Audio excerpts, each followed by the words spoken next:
Hello and welcome to the Weekly Stuff Podcast with Jonathan Lack and Sean Chapman. We are here to talk about stuff. This week on the show, we have so much stuff to cover. Yes, we do. We have a week and a half worth of news. We have Destiny 2. Yes. We have Metroid Samus Returns. There was a whole Nintendo Direct full of stuff to talk about that was at least interesting, if not always revelatory.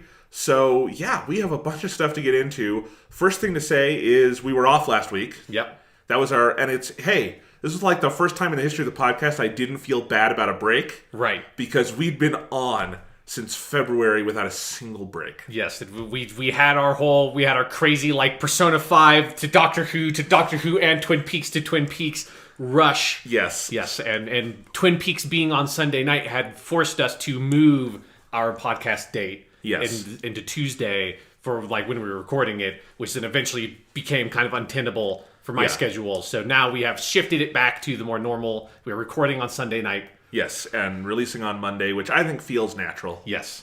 So it means we are not reacting to the Emmys right now because they are going on as we're talking. I mean, everyone knows us for our hot Emmy podcast episodes. Unfortunately, you're going to have to wait another week for that. Sean, if Twin Peaks gets enough nominations next year, we're live podcasting that sucker. Sure, yeah. You know it. Just, yeah. If it gets 20 plus nominations, which it should. It should just get every single nomination. It should just all go to Twin Peaks. I mean, you could literally fill up all the acting categories in its category. I mean, honestly, instead of having the Emmys, they should just have a marathon of Twin Peaks. That's it. That's like, just air that. That's like, and then everyone will know, okay, it just got all of the awards. I understand. You know what I want them to do in lieu of that is, you know how sometimes anime will do like the cut down movie where they take their 50 episode series and do it in 2 hours? I want them to do that for Twin Peaks: The Return and air it. Do the 2 hour cut down. Yeah, see what even comes out of that. It would be quite funny. Anyway, I told Twitterverse to @ me if there was anything interesting. Really, I just want to know if Elizabeth Moss wins or loses tonight because she should have won like 3 Emmys by now for Mad Men and Top of the Lake, and finally she's up for The Handmaid's Tale. She's probably going to win, and if she doesn't, I'm going to have to rant about that. Sure, so, I'll let you do that. So someone hopefully will @ me. I've got my phone over here. I won't be checking it. But anyway, Sean, let's get into some housekeeping. All right. You already mentioned the big change that we're switching back to Monday's normal podcast schedule.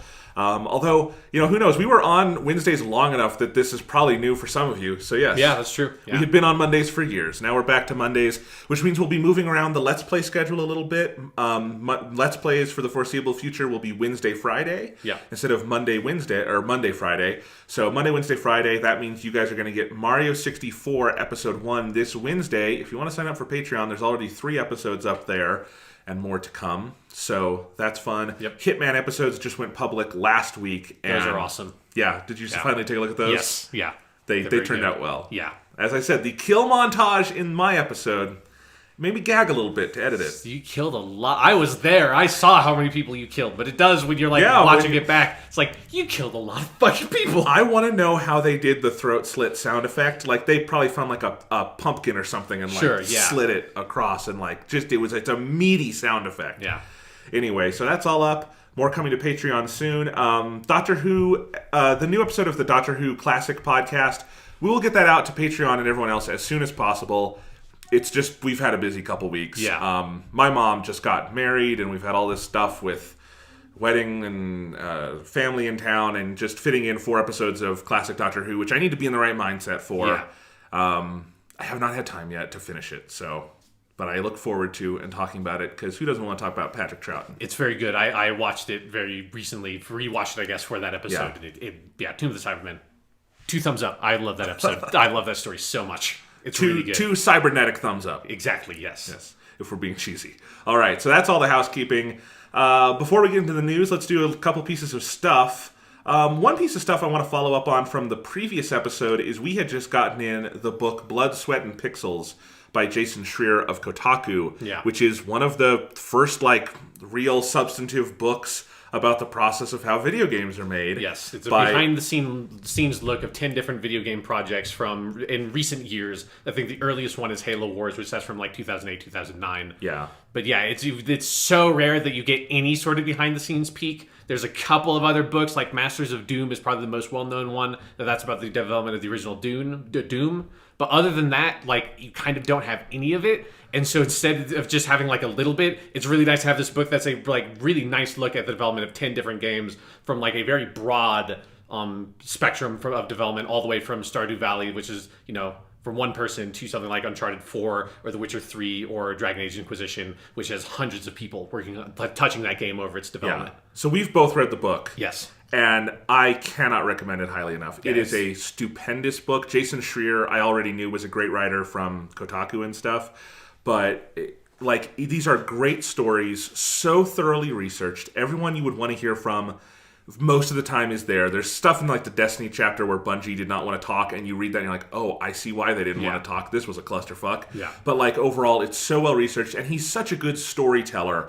I devoured this book. I read the whole thing in, like, 3 sittings. I devoured it in 2 days. It's so good. I loved it. So what did you think? Yeah, I think it's just an awesome book if you have any interest in video games, like that sort of, again, that more behind-the-scenes perspective, because it's something that you so rarely get any of. And every time it pops up, I like go at it ravenously. It's one of the things I always loved about the limited editions of the Halo games, is that they had documentaries on the Halo 2 and Halo 3 ones, and the God of War games also have some behind-the-scenes featurettes, because you don't ever get a sense of how games are put together. And unfortunately, you really need to have some of that perspective, I think, because it's way crazier than you think it is. Like obviously movies on like big budget movies are really complicated productions, but compared to what it seems like video game development is, no matter at what level you are, it's amazing to me every time I get any of these stories about how these games got put together, because it's such mind-boggling work that demands so much creativity and technical prowess from every single person involved on the team to like get it to fucking work, let alone to make it fun, right? Yeah. And, you know, it just so happened these were... so one of the games in the book never came out. That's Star Wars 1313. Yeah. That broke my heart all over again reading that, because they reminded me of that period where it's like, oh, right, yeah, that demo was amazing at that E3. There are 2 chapters in the book that are just straight up tragedies, like Greek tragedies, and it's Star Wars 1313 and Halo Wars. Right, because by the end of that, both of those teams are just gone. Yes, yeah, that was Halo Wars was Ensemble's last game. Yeah, and Jason Schreier knows how to stick the knife in. But I was going to say, of the 9 games that exist, I've played 7 of them. Yeah. And so it's just like it happened that I know most of these games really well, and the ones I don't were Pillars of Eternity and Halo Wars. Halo Wars I know well enough. I do want to go play Pillars of Eternity now. Yeah.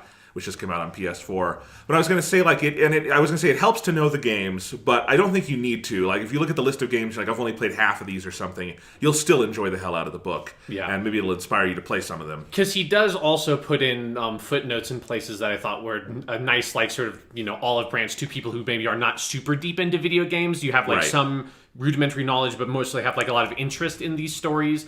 I think it is still accessible, because any sort of technical terminology, even just like genre stuff of first-person shooter, real-time strategy, he has footnotes in there that sort of like gives a more layman's explanation of some of those things. Yeah. But I also think, like, as a book, what makes it so impressive to me is that he finds a good thematic through line for every chapter. Yeah. Where, like, what is the story to tell? So, like, for Uncharted 4... it's kind of matching it to the video game that Uncharted 4 is about Nathan Drake realizing he works too much, kind of, you know? Exactly. And it's also about Naughty Dog kind of going into the worst crunch of their lives and coming out on the other side with a great game, but also, like, I mean, we're going to talk later that Bruce Straley left Naughty Dog. Kind of serendipitous that this book came out like a week before he did that, because I read that book and then I wasn't surprised when we got the news. Yeah. And then I thought another chapter, just in terms of storytelling, I loved the Diablo 3 chapter. Yeah, that one was great, because that was a nice, like, triumphant story of because that one's interesting because that's written from the perspective of Diablo 3 is already out. Yes. And it's about how do you then, after that, you know, like the development of like the post-game stuff leading up to the release of Reaper of Souls and the console versions with that. Because we both played it on the console versions. Yeah. And I think even if you start on PC, it's really easy for us all to have forgotten that Diablo 3 had a rocky launch. Yeah. Because now it's one of the best-selling and most acclaimed games ever, and deservedly so. Yeah. But you look at that story, he doesn't go back into the original development of it. It's just we're starting on launch day and going from there. And it's a great story because it's exciting on one level. Like, how are we going to get this ship right? But also, like, all the little decisions that go into how do we make a game work, but it's already out. It's like them discovering how the game works alongside the players. And you learn things in that chapter and other ones that I loved, like that game developers, like to a person, everyone in that book reads Reddit and they read Twitter and they look for like user input and they know like what's the like trolley kind of stuff, but they also want to know like what is your thought on this game? They want to know that because no QA testing in the world is the same as a whole audience playing it. Like there's a great line in Diablo 3 where the director was talking about, who I came to love. There's a bunch of characters in the book you just come to love. Yeah. And the director of post-launch Diablo 3 was talking about how, like when we got to the point on Reddit where people were saying, I don't like how much damage this hammer does, I know the game is good because that's something like, okay, we can fix that. That's easy. And it's not, this game isn't fun. Yeah. And that's like broad and I don't know how to fix that. But if it's just, this hammer isn't balanced right, okay, we can work with that. Yeah, it's like the normal sort of like video game chat room, just like, oh no, why did you nerf my like dagger of mysticism or something? It's like, okay, this is normal stuff. It's like, this means that people love our game, so the only thing they have to complain about is like the nibbly bits. Right. There's so much good insight like that. And the Destiny chapter, which is relevant for Destiny 2 today, and is the only chapter in the book that feels slightly incomplete just because, and it's just no one's fault, it's just Destiny 2 wasn't out yet when you wrote it. Right, yeah. But like I feel like now that's an important part of the story. Yeah, and that's also one where like Jason Jones, who like is very famously does not like to give interviews, didn't talk for that section, because that also feels like, because he didn't talk for the definitive oral history of Halo thing that Waypoint did either. So it always feels like, I wish he would give a bigger interview at some point to give that perspective, because it feels like it's needed. It's needed, and also he comes off as the villain in that story. Exactly, yeah. When he doesn't give his voice and his perspective, like it inevitably makes him look really bad. Yeah, but I was just going to say, the Destiny chapter, I want to hear if you had the same experience. It was stressful to read. Sure. Because the Destiny chapter is a bloodbath of people leaving Bungie. Like, the body count of people who are gone from that company by the time that game ships is incredible. And it's interesting because, most of the people who talked on the record are the people who had left Bungie. So you get that perspective more. Yeah. But it is like you see just this company kind of falling apart, and that the number one issue with Destiny 1 was this was a company making a game, and no one at that company really had a vision for what the game was. It was, like a lot of people had visions for what that game was, but they were not all synced up because Bungie was so huge at that point. And I don't think anyone had one overall vision of like, what's the one sentence pitch? What is Destiny? Right, yeah. They had a lot of ideas like what it should be, like always online, shared universe, all that stuff, but not a lot of the details there. And you read that, and you combine that with like the Diablo 3 chapter and where Destiny went from there up to where the book ends, and then now to Destiny 2, which I think is a very confident game. Yeah. And, spoilers for later in the podcast. It's interesting because it's the same kind of thing with Diablo 3, I think to a greater extent, but Destiny came out as a game with no identity, and then alongside the players and the team getting to know the game, that's a game that found its identity on the fly.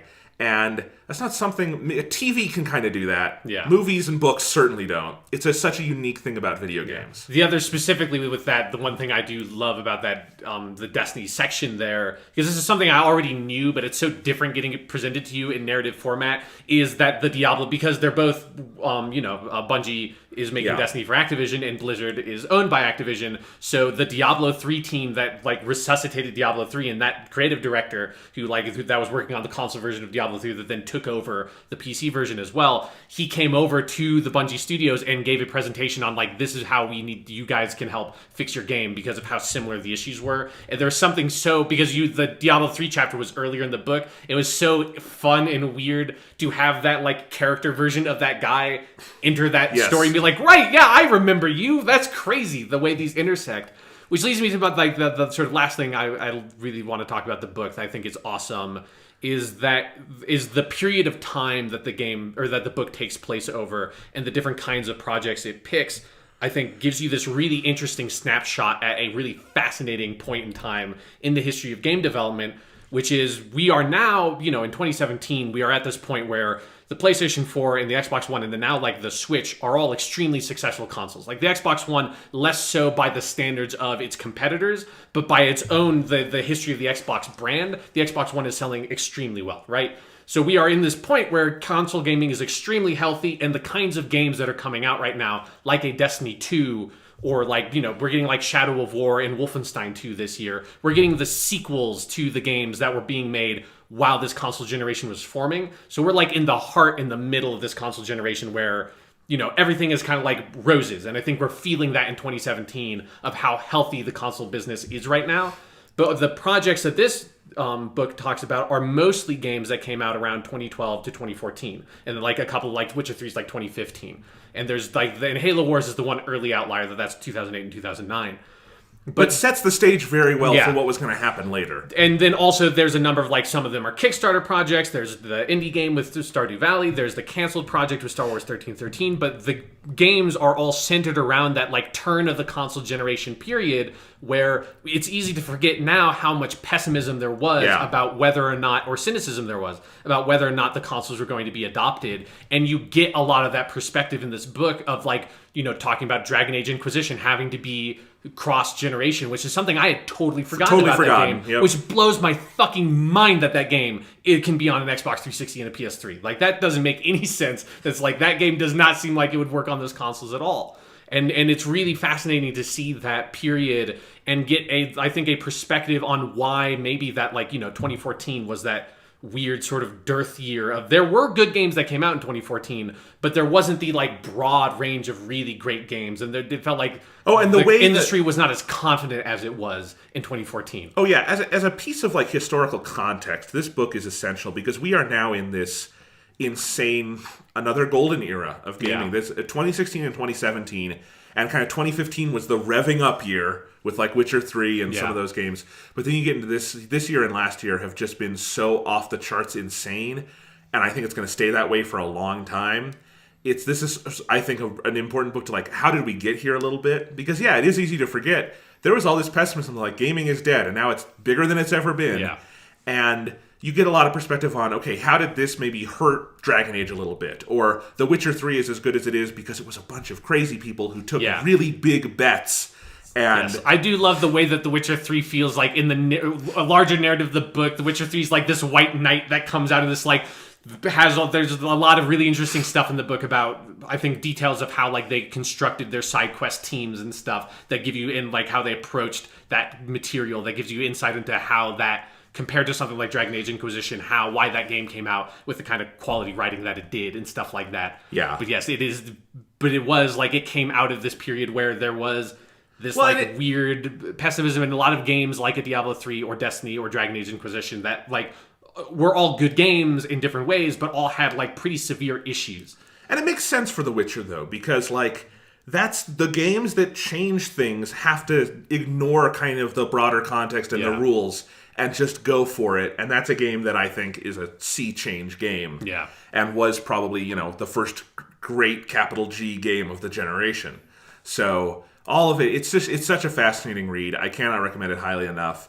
The only kind of piece of the puzzle that feels like it's missing a little bit is Nintendo, I would say. Sure, But Nintendo doesn't talk about these things. No, yeah. And the other thing is, I am sure developers at Nintendo run into problems all the time, and it's a tough job for them too. You also get the sense, though, reading this book, like, maybe part of why Nintendo exists in a bubble from all this stuff, and we don't hear the horror stories, is because, one, they're a tight-lipped company. It's also that they have been around longer than anyone. They have deeper pockets than anyone. Sure. And just by virtue of giving time and money to the games they make, they can kind of avoid some of the really crazy shit that goes on where they're not beholden to the same set of rules. So even if they're not in the book, their absence actually made me feel like I understood that side of things better, too. Even though I love the book about, like, how specifically, because there's probably plenty of weird stories there, too. Yeah. Yeah, like in particular, I would love one that's about the development of something like a Super Mario Sunshine. That's like one of the like more black sheep kind of, like, not to say like Sunshine's some horrible game, but it's definitely an outlier in the history of their output. Because there is, like, I think, like, even just ignoring just, like, Nintendo, I think there is that whole of, like, there's no Japanese developer in there, which makes so much sense. I'm sure Jason Schreier really wanted to and tried to have some representation there from that side, because obviously Japanese development is so important. But he writes about those games all the time. But the culture in Japan is not one of telling your story in that way. I mean, there's very much that company loyalty. I would bet if this book came out a year or two later, he would have been able to get Final Fantasy 15 in there. Maybe, He's talked to Hajime Tabata a lot. Yeah, Tabata would probably... I think he does seem like the kind of guy that would maybe be able to get that story out there. He just hopped the other day in an interview like, the ending, we didn't answer enough stuff, and it doesn't really make sense. He's like so open about things. Yeah. I love that guy. Anyway, we spent a lot of time on this, but great Blood, book. Sweat, and Pixels. Go pick it up if you're interested in that stuff. It's a great read. Yeah. All right, Sean, the next thing on our stuff outline is I saw the movie It when it came out. The Stephen King It. Yes, the one with the crazy clown. Did you see this? I didn't see the movie, no. No, not yet. And I've actually been reading the book, too, which is really good. It's one of the better Stephen King books I've read. But anyway, the movie was very good. I don't know if I have a lot to add about it. I think it's not necessarily a great movie, but it's very, very good. Well directed by Andy Muschietti. It's to me, like when I read the book, I see that story less as an overt like horror movie with like the jump scares and the violin stings and all that stuff, than as I see it much more as almost I said in my mind I could imagine like David Lynch or Terrence Malick doing an interesting thing with this kind of story, because it is so much more about like memory and thought process and maturity and all those things. And I think a lot of that does not carry over into the film, and that's fine. The film knew what it wanted to adapt, and it does that very well. And that's to me, that's the most important thing about an adaptation is it doesn't have to be my vision, but pick a vision and go with it. And I think the movie does that well. The kids are all fantastic. Like, we're in a good era for child actors. There's just a ton of them everywhere. Yeah, there have been it's been a good couple of years, I feel, with child actors. Yeah, and I have not seen Stranger Things, but I know one of the kids from that is in this, so there's even some crossover there. But yeah, the kid actors are all so good. Pennywise, Bill Skarsgård, I think is fantastic, and it would be on the nose, I know, but Bill Skarsgård should be in the running for whoever's going to play the next Joker. He'd be really good at it. Like, I can see him being like Heath Ledger, like esque in that role, because he really disappears into it, and he's great. I think there's some really good scary scenes in the movie. There's one involving a bathroom and a bunch of blood that I think is like Kubrick-esque. It's very, very good. And I enjoyed the movie a lot. I don't know if I have a lot to add, because the movie is kind of a cultural phenomenon. And it's crazy. Like, the box office for this movie just fascinates me. 123 million opening weekend in September, which, suffice to say, has never happened. 60 million second weekend, which is higher than any other first weekend in September. Like, it's just off the charts crazy. It's going to be the highest grossing horror movie in history. And I think part of it was just we were in an interesting moment where there had been 3 weeks with basically no new domestic releases. So audiences literally were there hadn't been any movies for 3 weeks. So it was lucky because of that. But also, clearly, this book and this story and the way they did it, I think, has struck a chord with people, which is awesome. Yeah, I love to see something like this do well, especially horror movies don't usually get that big. Which is cool. Yeah, like you do get like because usually what horror movies have is that like they get a really, really great box office compared to their budget. Yes, they usually don't have like an amazing box office compared to other huge budget movies. Sure, yeah, and so that's all interesting to me. But it's also like, if this were any other property, we would assume that Warner Brothers is going to make 10 more It movies, right? Like, and someone at Warner Brothers is talking to the team on this movie saying, we know you just wanted to do a part 2, because this is the kid part, they have to do the adult part, which I'm excited for. I want to see who they cast and everything. Patrick Wilson has to be the main character, right? Anyway, but I want to see that, but I was going to say, like, that someone at Warner Brothers is like, can you make part 2 3 movies? Could you do a trilogy of adult It? And hopefully they're all saying, did you guys see The Hobbit? Like, that doesn't work. And that there was more there to work off of. But no, like... the desolation of Pennywise. Yes. I mean, it's just like, obviously we're going to get more Stephen King adaptations. Yeah. I don't know if that's necessarily the thing that's going to make them all the money. But I'm just... It's funny to think about this and be like, there will probably be some restraint. But if they treated this with the same amount of, or lack of restraint, Hollywood treats most hits, we would be getting the It cinematic universe any day now. And I don't know, we would have a Shawshank Redemption sequel where Morgan Freeman and other guy no one remembers from that movie, Tim Robbins, are out. Like, the Pennywise comes to Shawshank and they have to fight him. The Greener Mile. Yes, the Greener Mile. That's when Pennywise is put on death row. Exactly, yes. The Tom Hanks is there. Yeah. With his urinary tract infection. We're going to get a 7-part adaptation of The Stand. Oh, God. And Pennywise is somehow going to be in all of them.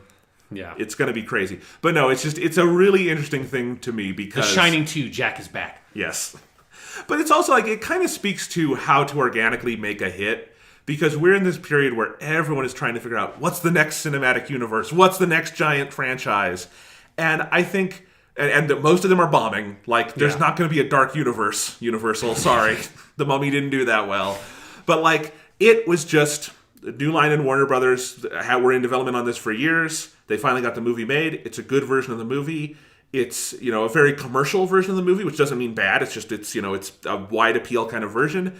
And it did really well. And really the lesson shouldn't be how can we make more It movies. It should be how do we develop properties that organically become hits. Yeah. But of course no one's going to learn that lesson. Yeah, it's a combination of, like, I think, one, it sounds by all accounts they have made a good movie. Yes. Like, that's step number one, clear that hurdle. 2, put together some good trailers, and the trailers for It were good trailers. Yes. I remember seeing them being like, I'm not a big Stephen King guy, but those are good trailers for a movie. It's like, 3, it was a property that people generally recognize and enjoy. 4, scary clowns. People like scary clowns. People go, it is a striking thing to put in your trailer and on your poster. People go see your movie if you have a scary clown, and you make him look scary and he's a clown. Yes. It's like, if you have those 4 factors, you're good. Hollywood is finally going to figure it out, and we're going to have just like scary clowns all over the place. I'm very excited. This is a Warner Brothers movie, or at least, I don't know, it's a New Line movie, but New Line is not really a company anymore, but it's a part of Warner Brothers. Right. I don't know. But it's all part of the same corporate hierarchy. They've already announced like 3 different Joker movies they're making at DC. We haven't even covered all those announcements on the podcast. How soon until we get the Joker Pennywise team-up movie, where it's Jared Leto and Bill Skarsgård, and I don't know what they do, but... Murdered children? I don't know. I guess. They haven't figured out a character for the Jared Leto Joker yet, so... Well, there you go. He murders children. I'm looking forward to the next Batman movie where Batman's like walking there, Bruce Wayne's walking down the street, and he looks over at a drain, and the Joker's in there, he's like, ha ha ha ha! It's like, what the fuck are you doing, Joker? I saw it! It was fantastic! It's a really good movie. Have you seen it yet, Batman? Anyway, fascinating phenomenon. Just wanted to mention that. Sean... You wanted to do final thoughts on Yakuza Kiwami, which you reviewed on the podcast last time, but you've had more time to play. Yes, so last time I was probably 2/3 or maybe 3/4 of the way through the game, and now I have finished it. Like, I did a fucking almost all the side quests. All the ones that I wanted to do that didn't involve just, like, too much busy work, because there are a couple of those that are like, this would be fine, but I'm going to go and do this, because there's also Destiny 2 is basically out in a day. It was when I was playing it. And yeah, Yakuza Kiwami, awesome fucking game. If you have played Yakuza 0, you have to play Kiwami. It's really, really good. And the one thing that I do want to talk about is I think the issues that I talked about last time on the podcast are still there, of even having finished the game, of you can definitely tell that this is a 2005 fucking video game story. That's a very good story for that era of video games, but they have kind of like tried to, massage that story and put other material in to kind of like build it up and make it stronger and build the characters up and establish the antagonist better and stuff like that. And so you can definitely feel some like that story creaking a little bit. But I definitely think at the end, once you get to the conclusion and you see and you play the last mission and fight the last boss and see the end of that story, it kind of something clicked into place for me about the storytelling and what they've done.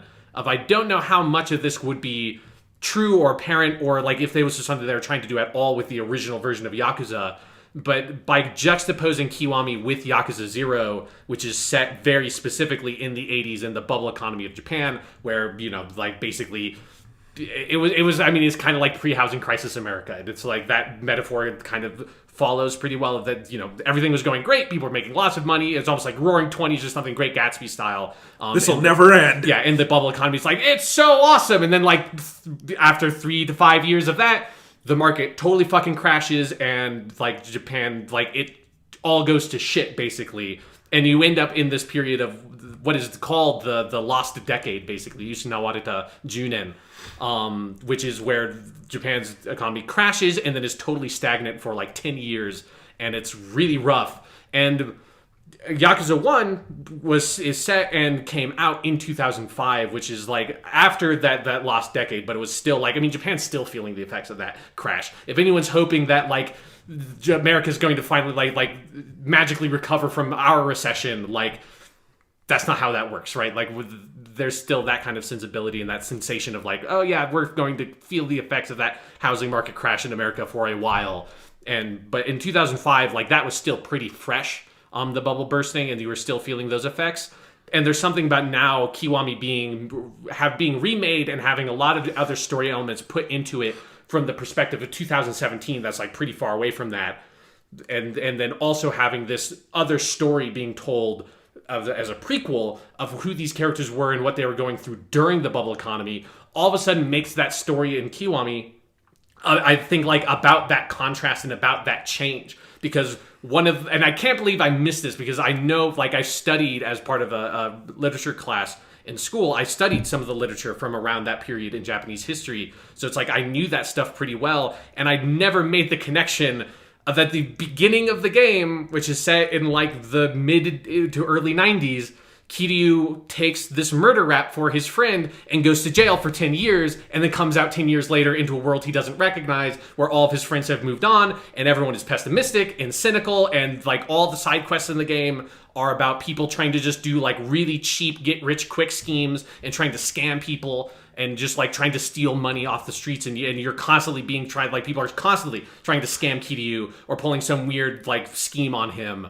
in all of the side quests. And it just clicked into place of like, oh shit, yeah, okay, that's what this story is doing. And I think especially the way the game at the end sort of deals with that and uses like actual physical money as a symbol, which is very interesting, because in Yakuza 0, money is this utterly disposable thing you never give a shit about because you have so much, you're just drowning in money. You're getting 100,000 yen every fucking second. You never think about it. And the problem in Yakuza 0 is, like, you have all this money, how do you ever spend it, and what are you going to spend it on? That's like kind of a lot of the plot of Yakuza 0. In Yakuza 1, it's just about people trying to get just raw, hard, cold fucking cash. They don't know what they're going to do with it, but it's all about like this, like there's this lost 10 billion yen, and that is a shit ton of money right now, and we need to find it. And I think that story that has way more thematic resonance at its end than I thought it was going to have playing through it. And again, I don't know how much of that would have been present in the original Yakuza, but I think it makes it a game that's really worth playing if you played Yakuza 0. And I think there's a lot more to that story than I even gave it credit for while playing through it. So, nice. Yeah, Kiwami, awesome game. Again, definitely, though, having played it, for sure play Yakuza 0 first. Like, there's a lot of that extra story context that sort of builds out that theme comes from playing Yakuza 0. So I think that is my absolute recommendation, is play 0 first and then play Kiwami. So how many Yakuza games are going to be on your top 10 this year? I haven't reconciled that with myself yet, how I do that placing. Yes. What makes for sense for those, but if only Kiwami 2 was coming out this year. It is in Japan, technically. Yeah. It's coming out like December 20th or something in Japan, so I could cram it the fuck in. I want you to do that, so you can have 3 Yakuza games on your top 10. There we go. Yes. Yeah. No, anyway, cool. I still look forward to playing these games at some point. Yeah, they're really good. All right, let's move on to the news, and we have a boatload of news, in part because Nintendo dropped a Nintendo Direct. Yes, and like a much meatier Nintendo Direct than I was expecting. I thought it was going to be one of the smaller ones they did, but there was a lot in there. Yeah, I'm excited to talk about some of that. All right, so we have to start with a sad piece of news. Oh, yeah. Which is Harry Dean Stanton, the wonderful, beloved character actor, recently seen in Twin Peaks: The Return, passed away this week at the ripe old age of 91. Yeah. And I didn't realize he was 91, because he's just been around forever. Yeah. Someone on Twitter, I forget who said it, said he was one of many actors who have passed away recently who just was like a big oak in the forest. That it felt like he'd been there forever, and he'd be there forever. And it's like, when the oak tree disappears, there's just something existential like, how can it be gone? And I feel that way about Harry Dean Stanton. We could list great roles of his all day long. Yeah, I mean, he's been in like every movie ever. If you've ever seen a movie and you look at its cast list, Harry Dean Stanton's probably on there somewhere, because he just has he had an ability of just creeping up in there, even in like a small role or sometimes in bigger roles. But he was just in everything. And he's always good. Yes, he always gave it his all. And both of these guys were in Alien. He's like John Hurt in that quality of like, if a movie had John Hurt or if a movie had Harry Dean Stanton, it was worth watching in some sense. And both also that I can easily forget that they were both in Alien. Harry Dean Stanton more because, John Hurt has the more, let's say, scene-stealing scene in Alien. But, Harry Dean Stanton's in that movie. He's great. Yeah, no, he's got some really good scenes. And it's just, he's such a laid-back performer, and I mean that in the sense of that he feels like he's just part of the world, no matter what world it is. It doesn't ever look like he's acting. Obviously he is, but it's just like he's there. He's a part of it. He feels so organic to it. And easy to take for granted because of that, but in the best way. I mean, he was the perfect kind of character actor that he had, exactly what you're talking about. He had that ability to just be like, you never questioned it. You never even thought, like, you never did that second glance. The way that, like, for any leading man or, like, leading lady role in a movie, you always have this, there's a part of you that understands this person is an actor. Because it's like, it's Tom Cruise. It's, it's Brad Pitt. It's fucking Bryan Cranston. This is like whoever, it's a big actor. You know them really well. And they can be giving the most amazing performance in the world. But still that that's this actor and this is their job and they're doing this and you respect it and you love it and you fall into that performance. But there's always a part of you that knows that. And the greatest character actors like Harry Dean Stanton, you never even think...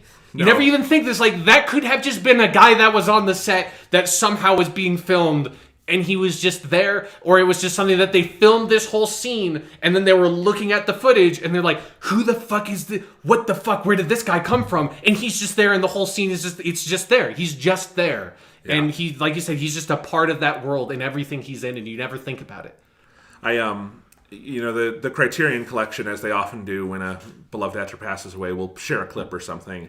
They were sharing stuff from Repo Man, which is one of his, obviously, most beloved roles, and one of his biggest, like, central, like, he's the main character in that. And that's one of the movies in the Criterion Collection. I would love a specific count from the people at Criterion. How many movies in their collection is he in? Oh, yeah. Because for especially the era of American cinema Criterion likes to go back to a lot, he's got to be in, like, dozens of their movies. Yeah. Like, obviously, you could do a count of how many movies he's been in overall. It's just that subset. There's something about... He kind of is one of those actors who's representative of sort of an era and tenor of American cinema, and he just kind of appears all over the place. Obviously, we talked about him a lot this year because he was in Twin Peaks: The Return. Yeah.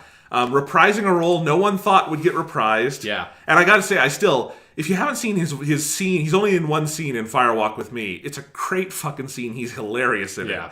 But then he became a much deeper, sadder, more introspective character in The Return, and he's so phenomenal in it. Yeah. And it just adds yet another layer of, poignancy to this season of Twin Peaks that so many of the major figures in that season died shortly before it aired or now shortly after. Yeah. And I mean, that show is it is transience on film, and that's fascinating. Yeah, it makes Twin Peaks: The Return feel so much like an end of an era in so many ways. And it's amazing that so many of these really great performers, got to have like this incredible role in this incredible project to sort of like bow out, Yeah. I mean, it's... Yeah. I know they shot it like 2 years ago, but you would not look at him in Twin Peaks: The Return. You'd say he looks old, because he does, and that's fine. But a lot of people in The Return do. But you wouldn't say he looked like he was 2 years away from death or something. He had it 100%. Yeah. And some beautiful scenes in that series. Like it might have been his last scene in the series. Is it the one where the guy comes in after seeing Steven shoot himself at the tree, and he comes up to Carl? No, that's not. I'm thinking that's a good scene. But Carl has an earlier scene where one of his people is coming up, and Carl is telling him, "Stop selling your blood." Yes, I don't like it when people sell blood to eat. Yeah. Like I rewatched a couple of his scenes from Twin Peaks: The Return after he passed away. That was that's one of the ones that stands out to me the most, because that character is so this heart of that show in a really weird way, because like he's pretty ancillary to most of the other stuff going on. He kind of intersects with some of the Twin Peaks stuff more directly, but generally he was just this like kindly old guy running this, managing this trailer park, and was just this like heart and soul of that town, and was so pure in so many ways. And that scene where he comes out and he like there's this nice guy living in that trailer park who's doing all these chores around that isn't getting paid, and he pays him money. This like rent's due in a week, don't pay it, just don't pay it. And are you going to go sell blood? Stop. Like, the hospital needs blood, but you've given enough. I don't like it when people sell blood to eat. It's one of, to me now, it's a recent scene, but it's like one of the defining Harry Dean Stanton scenes for me. So great. Anyway. It's just so disconnected from everything else in that, but like it's anchored in him. Because he was playing this like an observer character. Yeah. He wasn't part of these stories, but he lived just outside them. And of course, his intro to the new series was the scene where the kid gets hit by the car, and he's having this like spiritual experience with it. What an actor! What a legacy! Yeah. And so glad we got that last bow from him this spring and summer. So yeah. Speaking of Twin Peaks, the next piece on our outline is David Lynch via Twitter announced Twin Peaks, the third season, as it's called on the Blu-ray, is coming to Blu-ray and DVD December 5th. Has a great cover art with its evil coop and good coop kind of overlaid in a way that makes me look. I hope the package is like some kind of Velcro that you open and like there's something fun with it, because why not do something fun like that? But coming December 5th, I'm just excited we got a confirmation because I want to see this fucking thing on Blu-ray. Yeah, definitely. As soon as possible. The interesting thing to me is that it's called on the box Twin Peaks the third season. I've gone on my rant about why I didn't like when people were calling it the third season. Yeah. Now it's like the official Showtime CBS moniker. And I guess my last word on it is just that, one, seasons of TV don't air 27 years apart. Right, yeah, that's a good point. That's like my basic thing. Kyle MacLachlan, for the most part, wasn't playing the same character from seasons 1 and 2. Yeah. Mostly different creative team in a lot of ways, because this was, Lynch doing every episode with his people, stuff like that. Very different cast and tenor and tone. And more than anything, I think if you call... And this was a part of the reaction, I think, on Twitter for people who didn't like it, I saw a lot, was if you thought of it as season 3, like we had 29 episodes, and then the pilot of the Showtime show was episode 30, that carries such a different set of expectations. Yeah. And it's unfair to the show, because if you view it as, this is the next episode following Cooper goes into the Red Room and comes out evil, then... it's really bad if you view it that way. Yeah. Like, it's a terrible season 3, if that's what you want to view it as. If you view it as its own thing, which is why I prefer calling it Twin Peaks The Return, it's great, but you do have to take it on its own merits, and I just don't think it's fair to the show to call it the third season. It's a weird, I think it just puts you in it puts it into a weird space that I don't think it belongs and shouldn't be put, and it also just makes it feel like it leaves this like wider door open for a fourth season. Semantically speaking, that to me is like, I mean, who knows? Maybe David Lynch does want to make more Twin Peaks. He probably doesn't know right now if he does or not. But that's basically what he said in the interview recently. But I really prefer the term Twin Peaks: The Return. I think that's what we're going to use on this podcast, regardless of official Blu-ray art. It doesn't feel right. It doesn't feel right to call it season 3 of Twin Peaks. No, again, more than anything else, seasons of TV don't air 27 years apart. Like, I'm way more comfortable with calling like the X-Files reboot stuff like season 10 and season 11. Like because those at least like are carrying more of like the spirit and the direction of the original show. So like Twin Peaks: The Return is so different in kind of every single metric, except for it's called Twin Peaks. It has that like opening theme song. It has a lot of the same returning cast that are playing mostly the same characters. But other than those things, everything about it is completely fucking different. It's very in conversation with original Peaks, but it's not the same thing exactly. So it would be like if instead of it being called Twin Peaks: Fire Walk With Me, it was called Twin Peaks the Movie. Yeah, that'd be a really bad way to do that. Yeah. That's a great... I want that on the Criterion release of Firewalk with Me they're doing. I want a reversible cover where it's Twin Peaks the movie, and it's like Kyle MacLachlan holding a gun in the center of it. Yeah. Like, just misrepresent that movie as much as you can. Yes. Yeah. It'd be great. Absolutely. Anyway, I'm just excited to get the set in, and I hope it has 18 full hours of audio commentary where David Lynch only talks about the show for about an hour. Exactly, yes. Most of it is just talking about random other shit that's going on. All right, let's go over to some movie news. Wonder Woman 2, which we all knew was going to get made at some point. Oh, what? They're making a sequel to Wonder Woman. But Patty Jenkins, director of Wonder Woman 1...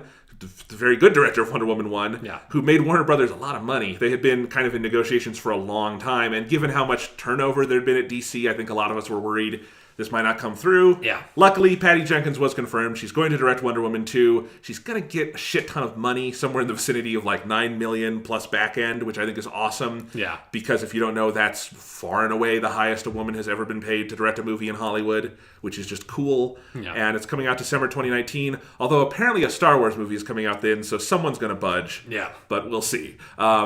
Anyway, I just think that's cool. I'm glad they got her back to direct. Wonder Woman is the best thing they have going, and they should pay whatever they have to keep that team together. Yeah, that makes me, like, way more interested in a Wonder Woman 2, because it was one of those weird things because of Wonder Woman being set in World War One makes like coming out of the end of that movie, you're like, I have no idea what Wonder Woman 2 is going to be. Kind of like with Captain America, it's like at least you have that connection to the Avengers immediately. But yeah, having her back to direct is like, yes, I'm definitely interested in that movie because I'm confident in her ability to, explore that character. And, I think we were all right to be worried they were going to not have her back, because the way this tends to go is a woman directs a successful first entry in a franchise and then they kick her to the curb and find a white guy. Yes, like Twilight. Twilight did that. I think some other recent 50 Shades of Grey did that. Yes, that's another good one. These aren't good movies, but like... But it's, that's not the point. Yes. They still did really well, and Yes, as soon as they are proved financially successful, it's like, well, thank you. Now we'll open up our closet. White dudes, come out. It's your turn at the bat. And I've seen the Twilight movies, and I can tell you right now, the problem with the first movie wasn't the direction, it was the lack of budget. Sure, yes. Because the other Twilight movies... And arguably the source material. Well, that too. But putting that aside, that's just taken for granted, right? It's the other Twilight movies look nicer, not because the people directing were like some geniuses. It's because they had money. Right. That's part of it. Yeah. But yes, Wonder Woman 2, I'm glad Warner Brothers seems to know they have a good thing and aren't killing that, which is nice. Speaking of which, Star Wars Episode 9, last week we reveled in the news that they kicked Colin Trevorrow to the curb because he was completely unqualified for the job. And they announced this week that they have secured J.J. Abrams to write and direct Star Wars Episode 9 for release delayed to December 2019 because no one on Earth was going to be able to get that movie made by May of 2019. Yeah. So I get some people were disappointed because it's kind of the boring expected choice. I also think J.J. Abrams is a good director and did a really good job on Episode 7. And I think it's totally fair to say it's nice to have the continuity within the trilogy. Sure. He did a great job with those actors. I'm a lot more excited about it with JJ at the helm than I was with Colin Trevorrow. Sure, yeah. I mean, as someone who didn't love Episode 7, I don't love really any J.J. Abrams movie. Probably the Star Trek one is the thing he's done I like the most. But even that, I'm not like head over heels for. I'm not super excited by him coming back. But it is something that's like. It makes a lot of sense as a choice, and obviously a lot of people really loved Episode 7, so I think it's probably the right thing to do. Yeah, because Rian Johnson, I think they wanted to get, but I don't know how he would have been able to do this back to back with 8. So, I think it makes sense. I would like them to get outside of the directorial box a little bit with some of their other spin-offs and stuff. Yeah. But for now, I think this is good, and I like J.J. Abrams. I think he gets a lot of shit these days. I think because it's kind of cool to show J.J. Abrams, but like. I think his movies have a lot of energy. I think he's really good with actors, and he's really good at choosing actors. I like how he visually shoots movies. I love his use of light and color. So, I don't think he's the greatest director ever or anything, but I think he's a good director. And, sure, yeah. He had the tone right for Star Wars. Yeah. And I think that's a well-directed movie, if nothing else. So I'm looking forward to that. And, to me, we dodged a bullet, and let's take what we got. Yeah. Because, I'll just, again, the CGI in Jurassic World looked worse than it did in Jurassic Park, and it takes a special kind of incompetent to do that, and I wouldn't want that on Star Wars. Right, yeah. Yeah, we don't want the special kind of incompetent on Star Wars. Anyway, moving on to our next item, over to the world of games for the rest of our news section. Bruce Straley this week announced he is departing from Naughty Dog. Bruce Straley had been with Naughty Dog for a very long time and is best known as the co-director, along with Neil Druckmann, of The Last of Us and Uncharted 4. Yeah. Also co-writer, had been a designer at Naughty Dog forever, had worked on the Uncharted games too. By all accounts, this is not a split where everyone's mad at each other. It seems like a very, friendly leaving. Amicable parting, and, very nice letter he left about it. And he had already been on sabbatical for about a year. If you read the book Blood, Sweat, and Pixels, you learn that he went from like all crunch all the time on The Last of Us to Uncharted 4, which was developed pretty much entirely in 2 years, which I did not know. Right, yeah, because that was, Amy Hennig had her version of the game that, by accounts in that story, was not coming together the way that Naughty Dog wanted, and so that she left, and then they had to find new game directors. So yeah, Neil Druckmann and Bruce Straley kind of rolled immediately off of The Last of Us coming out, and were going to have a long vacation, and then they were pulled into a room. It's like, we need people to direct Uncharted 4 for us. And it's like, The Last of Us is our most successful game right now. It's like, fuck. And so they did that, and we're trying to find a way out of the project by promoting someone else up internally while they kind of like got the project back on its feet, but that didn't work out. So they kind of just directed 2 games back to back, which it sounds like a real stressful fucking way to spend 4 years of your life. Yes. 4 to like 6. So who knows where he'll go next? Look, Bruce Straley is great at what he does. He seems like he's also a very nice guy. Yeah. I have not heard of anyone having bad things to say about him. Jason Schreier, author of that book, tweeted that in all his conversations with Naughty Dog, people talked about him like he was a god to them, like that they really respected the work he did. And so I'm interested to see what he does next. What he does next might be like another 6 months of vacation, which is fair. But earned it. Yeah, earned it. But yeah, and here's the thing though, Naughty Dog will be fine without him. Like, not that I mean they've lost a really great director and all that.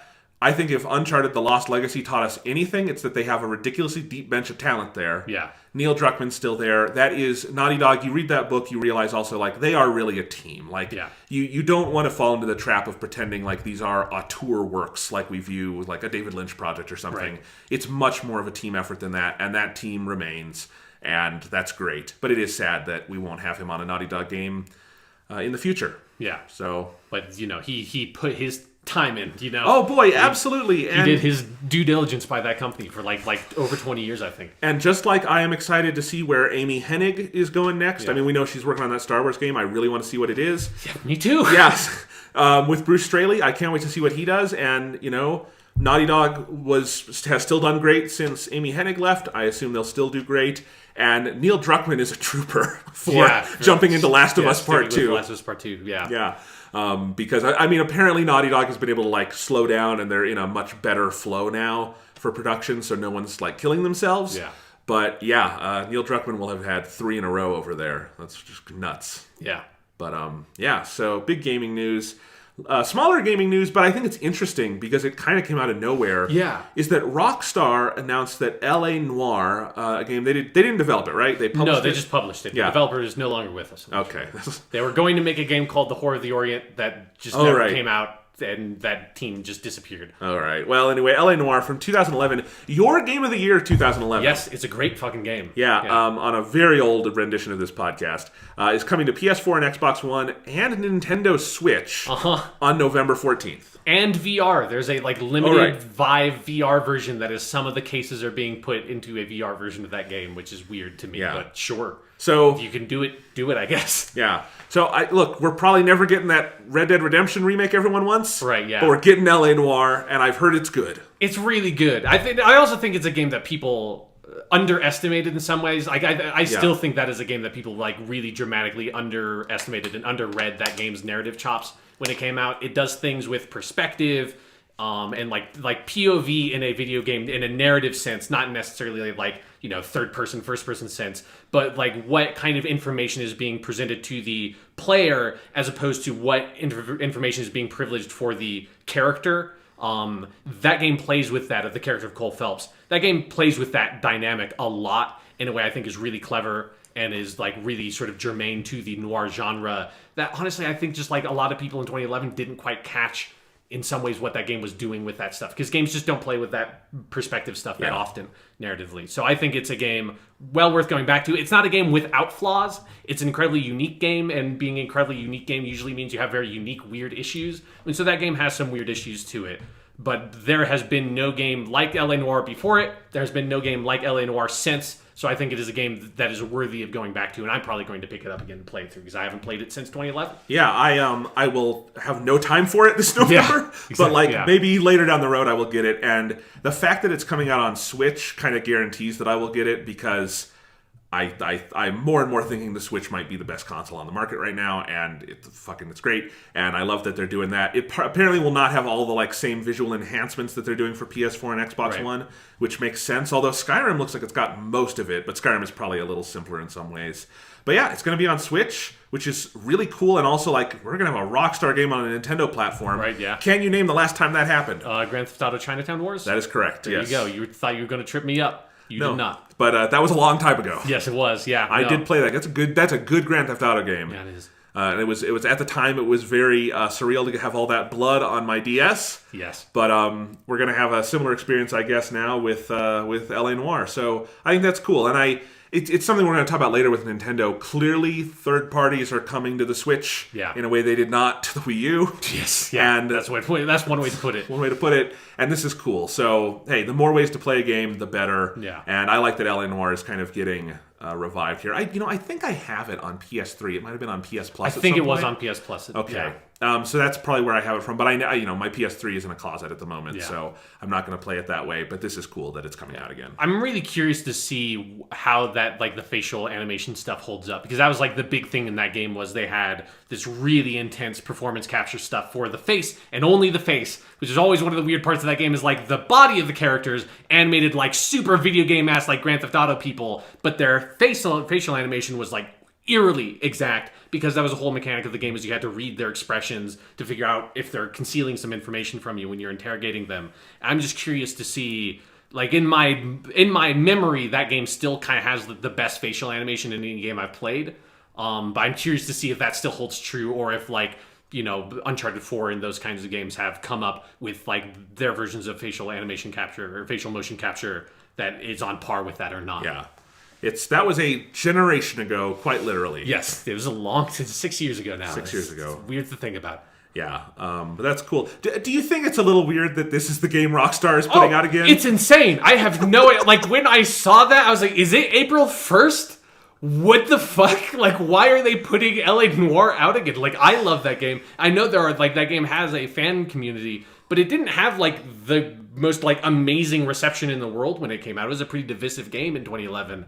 And it's, a really weird game that also Rockstar did not develop themselves. So there's, all these weird reasons why you wouldn't think that L.A. Noire would be a game they'd bring back up compared to doing, the much-wanted PC version of Red Dead Redemption that people have wanted for years now. Yeah. Instead of doing that, they're doing an updated, fancified version of L.A. Noire for modern consoles. Because it's also L.A. Noire, I think, needs this rediscovery. But frankly, I think Red Dead and GTA 4 especially would really benefit from a coat of paint. And they would probably sell really well. That's what I was going to say. They would probably sell a lot better than L.A. Noire. I mean, Rockstar has the resources to put a team on one of these. They have mini Scrooge McDuck vaults of money from GTA 5 and microtransactions. Yes. I mean, they just get shipped new vaults of money from GTA 5 every month, as far as I understand. That's how I understand. So they could do it with Red Dead and GTA 4, and I am a little baffled that they haven't. But whatever, I'll take it. Yeah, I mean, honestly, I'm way more interested in getting this than I would in an updated GTA 4 or Red Dead. So I probably am too. I would love, because I think GTA 4 is a much better game than 5, and I would love to. Yeah, I agree. I'd love to, but it's impossible to go back and play now because it looks wrong. Yeah, and all this. It was a different time for video games. Early generation games don't age well. Usually. I mean, it's basically a PS2 game that you play on your PS3. It doesn't feel quite like that generation of games. And I think it could benefit from checkpoints in the middle of missions and things like that. Yeah, Remember, that was not in GTA 4. But I want to see those high-res Ricky Gervais comedy performances you could go to in that game. That's a deep cut. Yeah, Jesus. Anyway, but let's move on to the next thing. Before we get into the Nintendo Direct, there was an interesting piece of Nintendo news, which is Reggie Fils-Aimé, the head of Nintendo of America, gave an interview where he talked about Super NES Classic stock. Yeah. And he talked about how, this is the most emphatic Nintendo has been on saying, we're making more, we promise. He said specifically, don't buy it from scalpers, don't pay more than $80. It'll be out there, we promise. We're going to do it. And, I'm not going to say I believe that 100%. Sure, yeah. But I will say, that would be kind of astonishing if Reggie put his reputation on the line and just lied through his teeth about that. Right. And it does seem like pre-orders have not been getting canceled en masse. Walmart did cancel duplicates, if you ordered 2, which I think is fair. But overall, everything seems to be going rather smoothly. We've seen what some of the stock numbers are going to be at stores, and they do seem higher than the NES Classic. So fingers crossed. I like Reggie, and I want to trust the guy.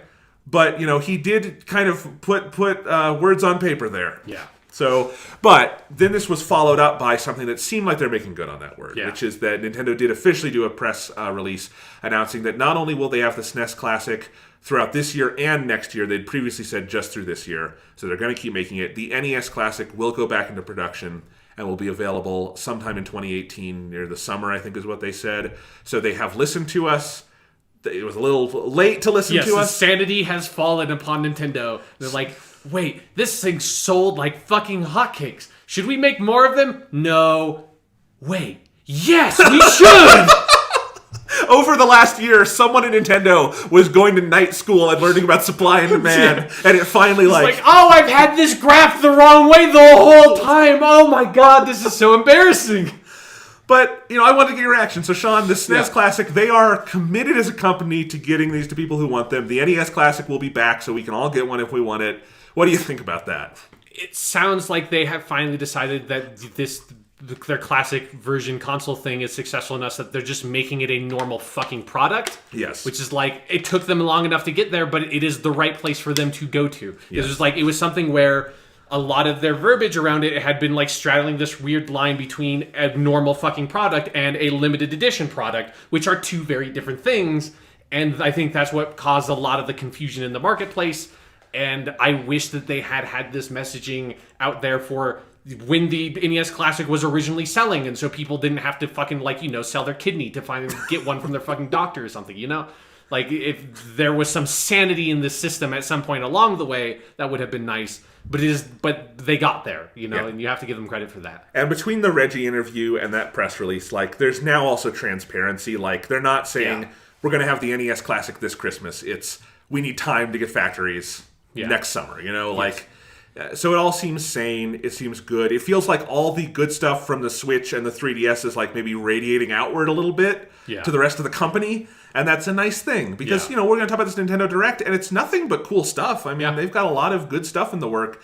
But this was this weird black mark, and it does feel like some sanity has reigned. And, now I feel like now might be the time to start doing the speculation of what the next classic system is. Sure. Because now it feels like something that could actually happen and that we could all go buy if we wanted. Yes, the Virtual Boy Classic. Yes. I mean, VR is so huge. They're going back to it. It literally has all the games from the Virtual Boy.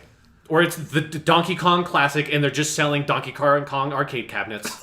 And it just has Donkey Kong, and they're just vintage cabinets, and they're like $2,000. And that's the one thing they mass produce. Exactly. And and then they go bankrupt for it. It's like, no, this isn't a limited edition item. We're making millions of them. You're making millions? We're making millions of them. We're very confident in this product. Well, speaking of confidence, let's talk about the Nintendo Direct. Yeah. From September 13th. So I watched this live. Did you get a chance to see this, Sean? No, I watched it. I watched a lot of the trailers after the fact on the Japanese Nintendo YouTube channel, which I'm already subscribed to. Okay, cool. Yeah. Yes. Yoshiaki Koizumi hosted this. Yeah. And it is a side note. What he's up there for right now is he's the producer on the Mario line, so he's the producer of Mario Odyssey. Which means he also has to come out in Mario costume every time now. Yes, which is great. I was looking up this dude's biography. I didn't realize how far back Yoshiaki Koizumi works. If you love a Nintendo game, he probably worked on it in a really central capacity. He was there with Miyamoto and everyone on all of the early Mario and Zelda games, and recently he hasn't worked on Zelda in a while because he's been shepherding Mario, but I just thought that was interesting. I had not really realized how central this guy has been to Nintendo from the NES days, which is crazy. But anyway, it was cool to have him host. I like when they bring their developers up and do that. But they started with a spotlight on Pokemon Ultra Sun and Ultra Moon, which I really have no interest in, but I did like that they showed some off because all we really knew about this game was that it was coming out. Yeah, it was something that I had forgotten that was a real thing. I had forgotten that was actually announced and wasn't a rumor anymore. I think it got overshadowed by the Metroid, 3DS thing. Yes, no one's starving for Pokemon. No, yeah. There's some might say there's too much Pokemon right now. Yeah, but I will say, even though I didn't beat Pokemon Sun, but I played 15 hours of it, so I know what the game is.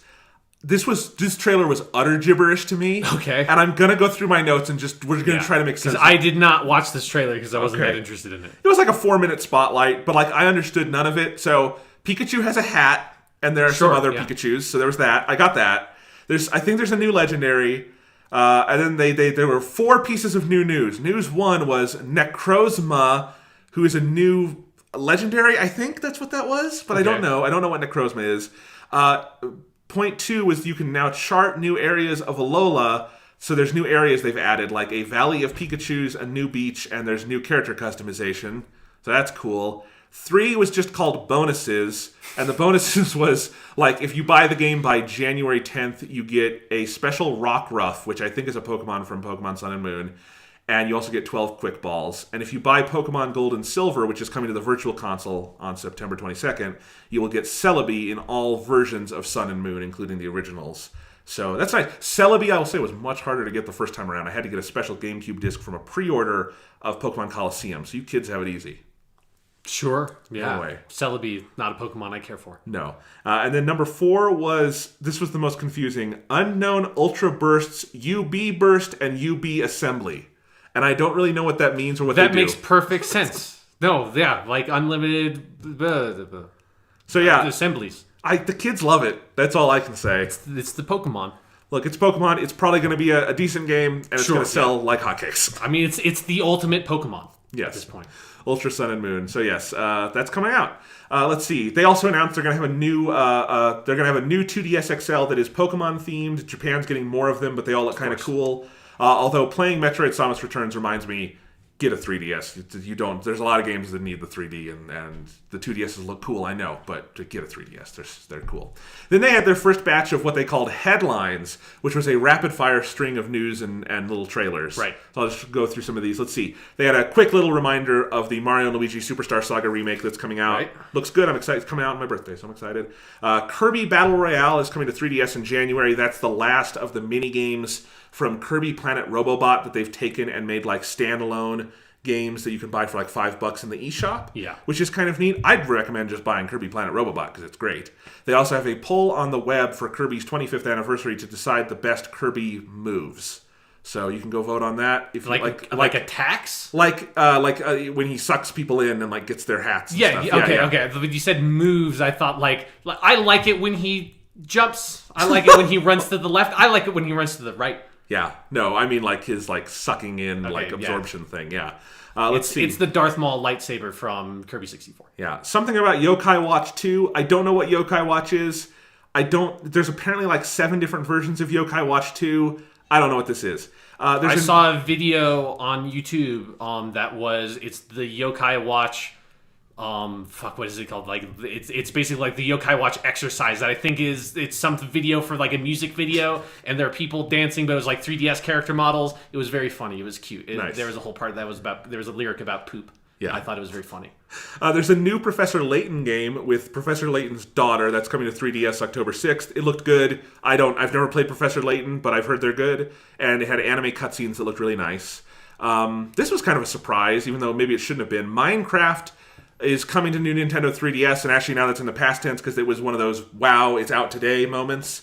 So you can get Minecraft. It's only on the new 3DS and 2DS. Okay. So not the regular 3DS, 2DS. But basically that was half, oh right, Minecraft hadn't been on 3DS yet. Yeah. And half like, that'll probably sell really well. Yeah, but that was definitely one of those that I had just assumed I assumed it was on every platform that could feasibly have it. Well, maybe it's only on the new 3DS, so I guess the original 3DS couldn't feasibly do Minecraft, which is weird, but okay. There you go. Here's a cool announcement. This was a brand new announcement. They're doing a new Mario Party game for 3DS on November 10th that's called Mario Party The Top 100. Now, as they pitched it in their little trailer, they basically have taken the best 100 minigames from across the first 10 Mario Parties, and they've put them all in a package, and you can play them on 3DS. It's got download play, so you only need one cart to play with your friends and stuff. All neat. I love Mario Party. I've played up through like 7. I know all of those really well, and no, through 8. And so I recognized like every minigame there, and I thought it was really cool. Is there just like a 10 of the you're on a rolling ball and push people off of the thing ones? Like, that's really only one minigame, but yes. But they're in like a bunch of the Mario Parties have like there's a couple of those minigames that they just put in like all of them. Yeah, Bumper Balls. Yeah, Bumper Balls was in there. And I wonder if they'll have the other maps for Bumper Balls that were in Mario Party 2, because there was 3 locations you could do Bumper Balls on. But anyway, the jump rope one. Yes, the jump rope one was in there, I think. So some fan put a chart together of all the minigames they saw in the trailers and like matched them to the Mario Party game. Mario Party 10 had the least, as you might expect, because no one played that game. And I think maybe, who knows, that game might not even have been finished and no one knew because no one played it. Anyway, so it looks cool. Like if it was just the mini games, I'd still be into that. It seems neat. But it might also have a full Mario Party board game because the website for the game does mention boards. Okay. But they didn't show that in the trailer. Yeah. So it would be really neat if this was like they also took like the 10 best boards and had like an Ultimate Mario Party thing. That would be really neat. Yeah, that I would be a lot more interested in that because there's something about like, to me, Mario Party is just a board game where you fuck everybody over because complete random horseshit happens and it's just like utter nonsense. And then every once in a while you play hopefully a half decent mini game because, like, let's face it, most of those mini games were not that good. Like, but some of them were fine.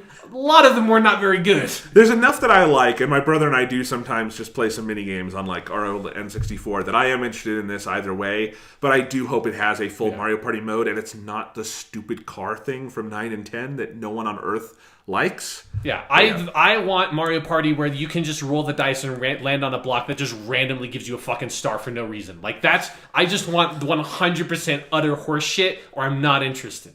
Yep. All right, next they had a brief reminder that Metroid comes out this week. Go Metroid. And then Atlas showed off all their 3DS RPGs coming out, and there's a lot of cool stuff. There's a game called The Alliance Alive, which I don't think we'd heard about before, but it looks very cool. Shin Megami Tensei Strange Journey Redux, which is a remake of a DS game. Radiant Historia Perfect Chronology, which is a remake of Radiant Historia, which is one of the most like cult classic acclaimed DS games. I've never played it. They are redoing it for 3DS, which is awesome, and it's going to have a cool Day 1 edition. So I did pre-order that because I want to make myself play that game because I've always heard it's like an amazing RPG. So that's coming out. And then they also had a little look at Etrian Odyssey 5 Beyond the Myth, which is coming out in the eye of the storm on October 17th. So I'm not going to have time for it, but it looked very neat. They did also launch a demo that day, and I have played about 30 minutes of the demo, and looked cool. The best thing about it, though, is the music in Etrian Odyssey 5 is fucking amazing, and like most of it is jazz saxophone. Awesome. So I really want to play this game. Sadly, it's coming out in the dead of the middle of October, which means there's too many other things coming out. So yeah. They had a brief reminder about Apollo Justice Ace Attorney and Fire Emblem Warriors, just to remind you those are also coming to the 3DS. And they had a new Orange 2DS XL. So that's all their 3DS news. Yeah. Then they had people who keep on thinking that Nintendo's just going to abandon the 3DS. They're not there. And they shouldn't. I think Metroid Samus Returns, which I will talk about later, is proof that that system has a whole lot of juice left in it. But yes, then they had a spotlight on Xenoblade Chronicles 2, which I always forget is still coming out this year. Right. Because they've got so many other games for the Switch, you'd think they'd hold something back, but they're not. That was one that like I think everyone just kept on assuming that it's just going to get delayed, but the closer we get to it, it seems like, well, maybe it is. No, maybe it's actually going to come out. We did get the date. It's December 1st. It's getting a wild special edition. Like, if you like Xenoblade Chronicles, you're getting a really cool special edition. It's got a 220-page art book, a CD, all this stuff. The spotlight itself, I know nothing about Xenoblade Chronicles. It went on for like 7 minutes. It felt like longer. Everyone had a very weird British accent, because that's what they do in the dub of Xenoblade Chronicles. It looked like the art style looked really cool. It looked visually like really nice, like a very beautiful big Switch RPG. And I assume if you like Xenoblade Chronicles, this was exciting. I think for the rest of us, it was kind of like the most dead part of the Nintendo Direct, just because it kind of went on forever. But yeah. Xenoblade Chronicles 2. There's something for everyone. Sure, yeah. And I think, from what I can gather also, this is kind of like in the Final Fantasy Dragon Quest tradition. This is 2 in the sense that this is a new story. Yeah. This isn't Shulk and all those characters. So if you haven't, like, I might at some point try to play this because I wouldn't have to go back and play. There was Xenoblade Chronicles, and then there was Xenoblade Chronicles X for the Wii U, which was like the sequel to... Yeah. Anyway, so there's a bunch of these. But I do like that they have carried on the weird tradition of doing the like UK-style localization, because I'm pretty sure the reason why that happened was that they did a like Western Europe, UK kind of like localization for Xenoblade Chronicles, and it was not originally going to come out in America, and then they're just like, we'll just like take some U's off of words and then just put this localization out in America because it's fine, and so you just got like a bunch of British accented people and like Scottish people. It's like, oh, that's actually cool. It's nice to not have just everyone have American accents. Yeah, no, it's fine. So let's see. Then they had Headlines Part 2, which was for the Switch. And this is where stuff started getting crazy. Not right off the bat, but we're going to get to something you're going to love, Sean. Yeah. Splatoon 2 is getting new maps, which I think are already out because they said they were coming September 15th. I have not gone back into check because Destiny and Metroid and all that, and some new weapons, so that's neat. Then here's the most important news of the conference, Sean. Fire Emblem Warriors got a little spotlight, and they announced another new character. Lindis from Fire Emblem GBA is in the game. Did they announce that they're taking all the other characters out because who gives a shit because Lindis is in the game? My note is just Lyn from Fire Emblem, lol Sean. Yes. And I tweeted you. Now they just need to put Zhuge Liang from Romance of the Three Kingdoms in the game, and then my fanfiction can be complete. Nice. But you know, you said you needed Lindis in this. Yes, for me to consider it at all. Like the game doesn't matter to me if she's not in there. Now, like if I ever get a Switch or a 3DS. It's on your radar. And I'm looking at this. Awesome. All right. Yeah. Well, I assume you will be buying a Switch on October 20th to play this. Absolutely, because there's nothing else I could possibly be spending my money and doing my time with right before the death of video games when every video game comes out. Anyway, I'm going to try to squeeze it in. And them having Lindis in there. That's madness. You can't. It's 20th.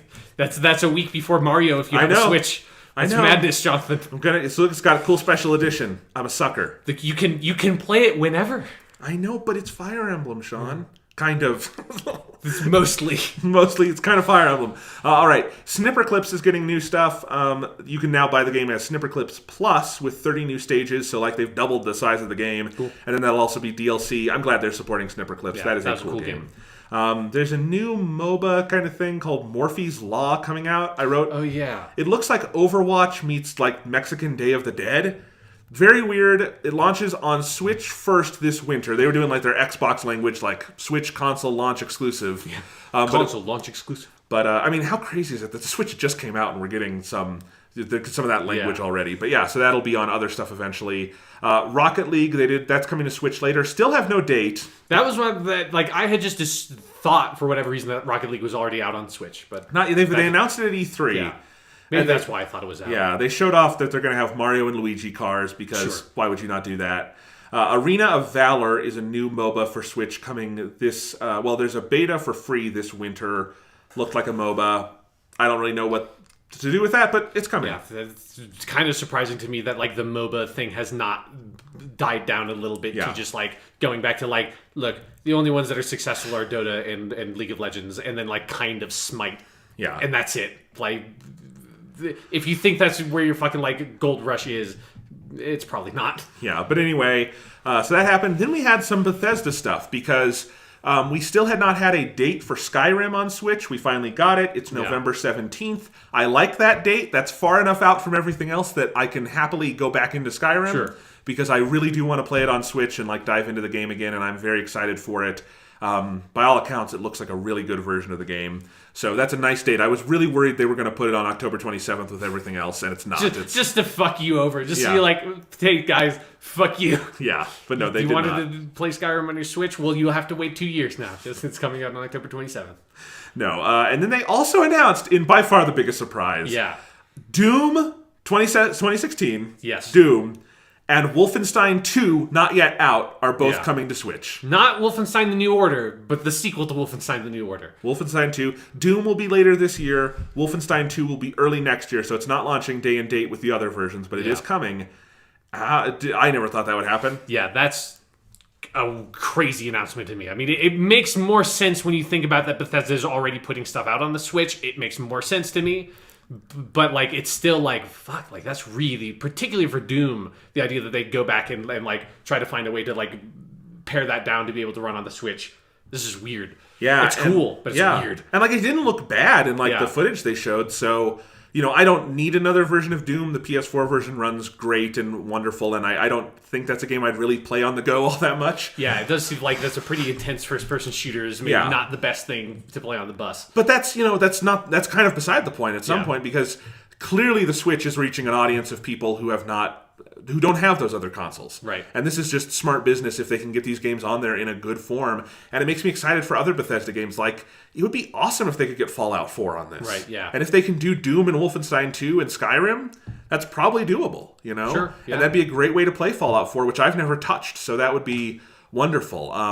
So that's just neat stuff. And I mean, I can speak to that with, like, people buying the Switch for the first time. I know at least 2 people, like, directly, who they had not bought a console since maybe the Wii or the 360, certainly not this generation, who saw Zelda, saw the Switch, and they got that and loved it. And clearly I think that's going to be a large part of the Switch audience. I know you can be like, you want to fuck some demons up? Yeah. You want to fucking get into this shit? Because Doom's really good. Yes. So, hey, the more Doom, the better. And the Wolfenstein 2, in some ways, is even crazier because it's not even out yet. But at least it's like a new game, so it's like it makes sense to that. Like there's a tradition of porting games to that kind of console. Like Doom, going back to Doom was one that just sort of surprised me. I remember seeing a Reddit conversation a few months ago of people saying, it looks like Skyrim on Switch is running really well. It's pretty much the special edition. Yeah.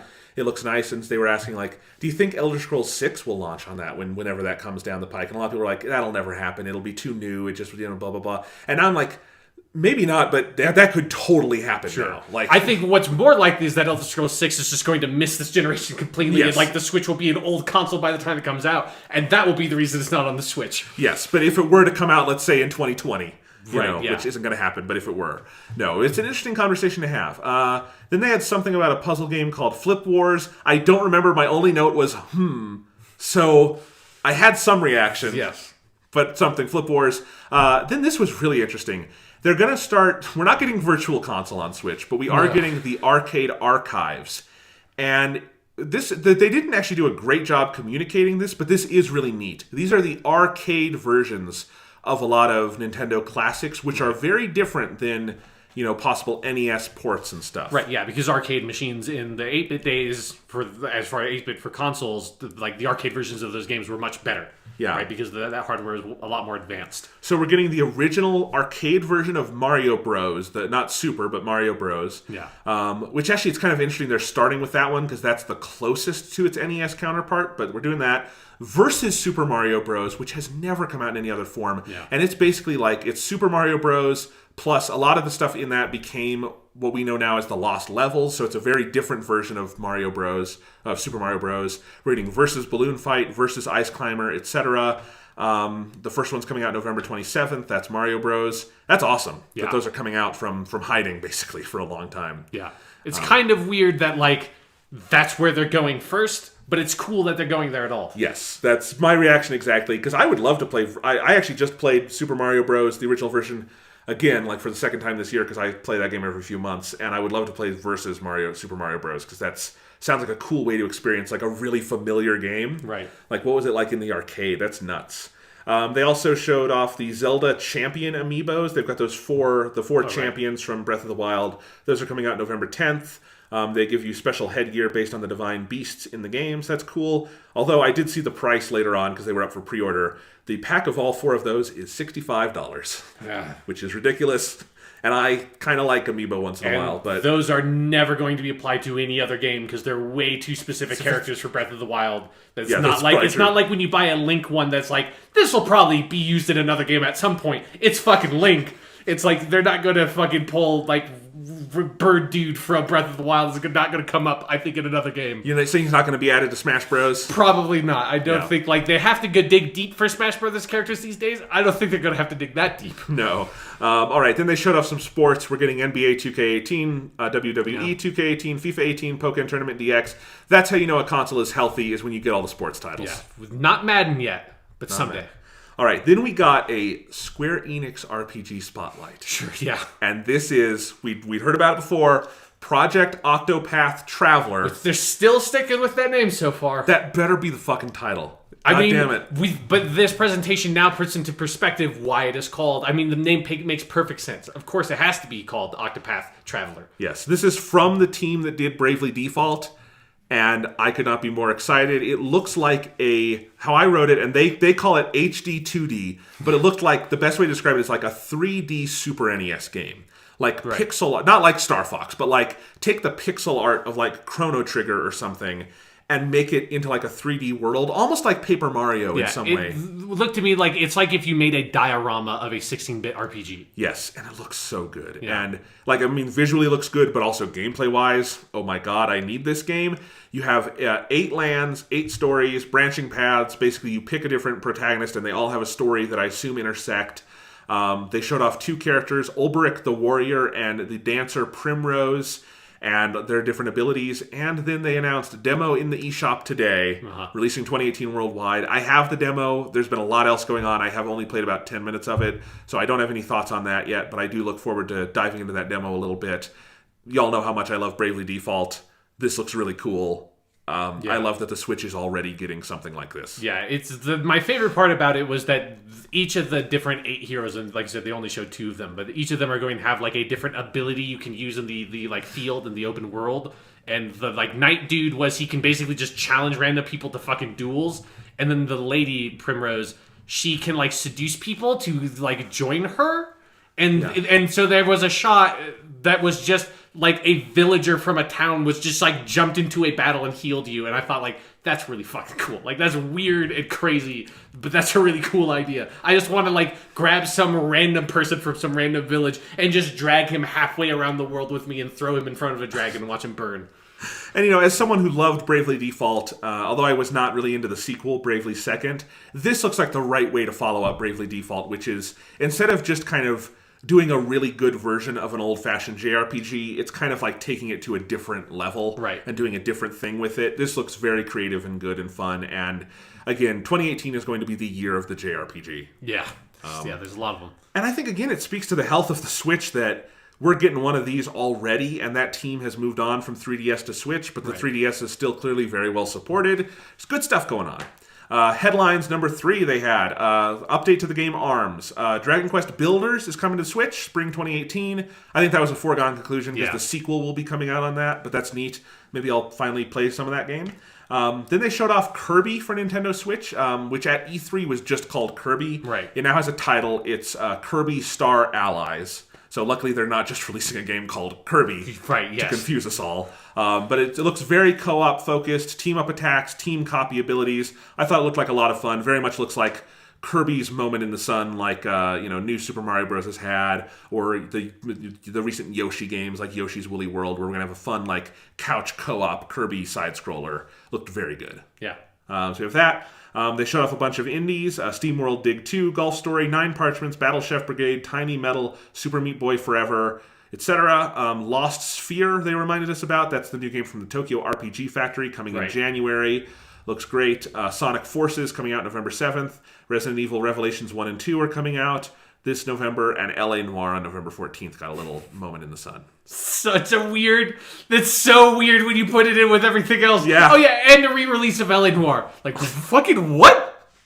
It's a portable game now, Sean. We shouldn't have talked about it earlier in the podcast and waited until we got there just talk about it. It's just how weird it is. Then they ended with a spotlight on Super Mario Odyssey. Yep. Mario is not happy about Bowser trying to marry Peach. Cappy wants to rescue his sister Tiara, which is Peach's hat. That was a huge revelation. Oh, yeah. Showed off some new abilities. We have new kingdoms such as Shiveria, the Snow Kingdom, and the Sea Kingdom Bubble Lane. There's even more kingdoms they haven't showed off. They were stressing that. They showed how you use the power moons to power your ship to get from kingdom to kingdom. It's a lot of stuff that if you paid attention to the reporting out of E3, a lot of that information was in those demos that the journalists played. But this is the first, I think, from Nintendo public-facing talking about power moons and that stuff. Yeah, and then the really cool new stuff was there's a character in the game. They showed off some new characters. One of them is called Uncle Amiibo, and that's how you use amiibos. Yeah, and because I was watching the Japanese trailer, and he's Amiibo Oji-san. That's awesome. Is very funny. Yes. It's very good. Because also, it's Amiibo, the Amiibo logo, so it's English text, all small lowercase letters, and then it's just Japanese next to it, so it stands out really well in Japanese. It's fucking hilarious. And I am getting my Bowser wedding suit amiibo along with the game. I've got that pre-ordered because why would you not? Yeah. And so I'm excited to meet Uncle Amiibo. There are mini games throughout the world. They showed some of those off that looks neat. And then they also, here's where the game just broke the internet, is that there's a store you can go to called Crazy Cap but you can use your coins and get clothes and customization things. And they showed off a bunch of Mario's costumes, one of which is Mario just in swim trunks, and the internet went wild for Mario's... And you find out that Mario has the body of a toddler. That is a hairless... He's a small, compact, utterly hairless man, other than his mustache and his head of hair, but his body, that dude fucking waxes like crazy. It's disturbing. Maybe that's a minigame. Is get Mario waxed. Yeah, there you go.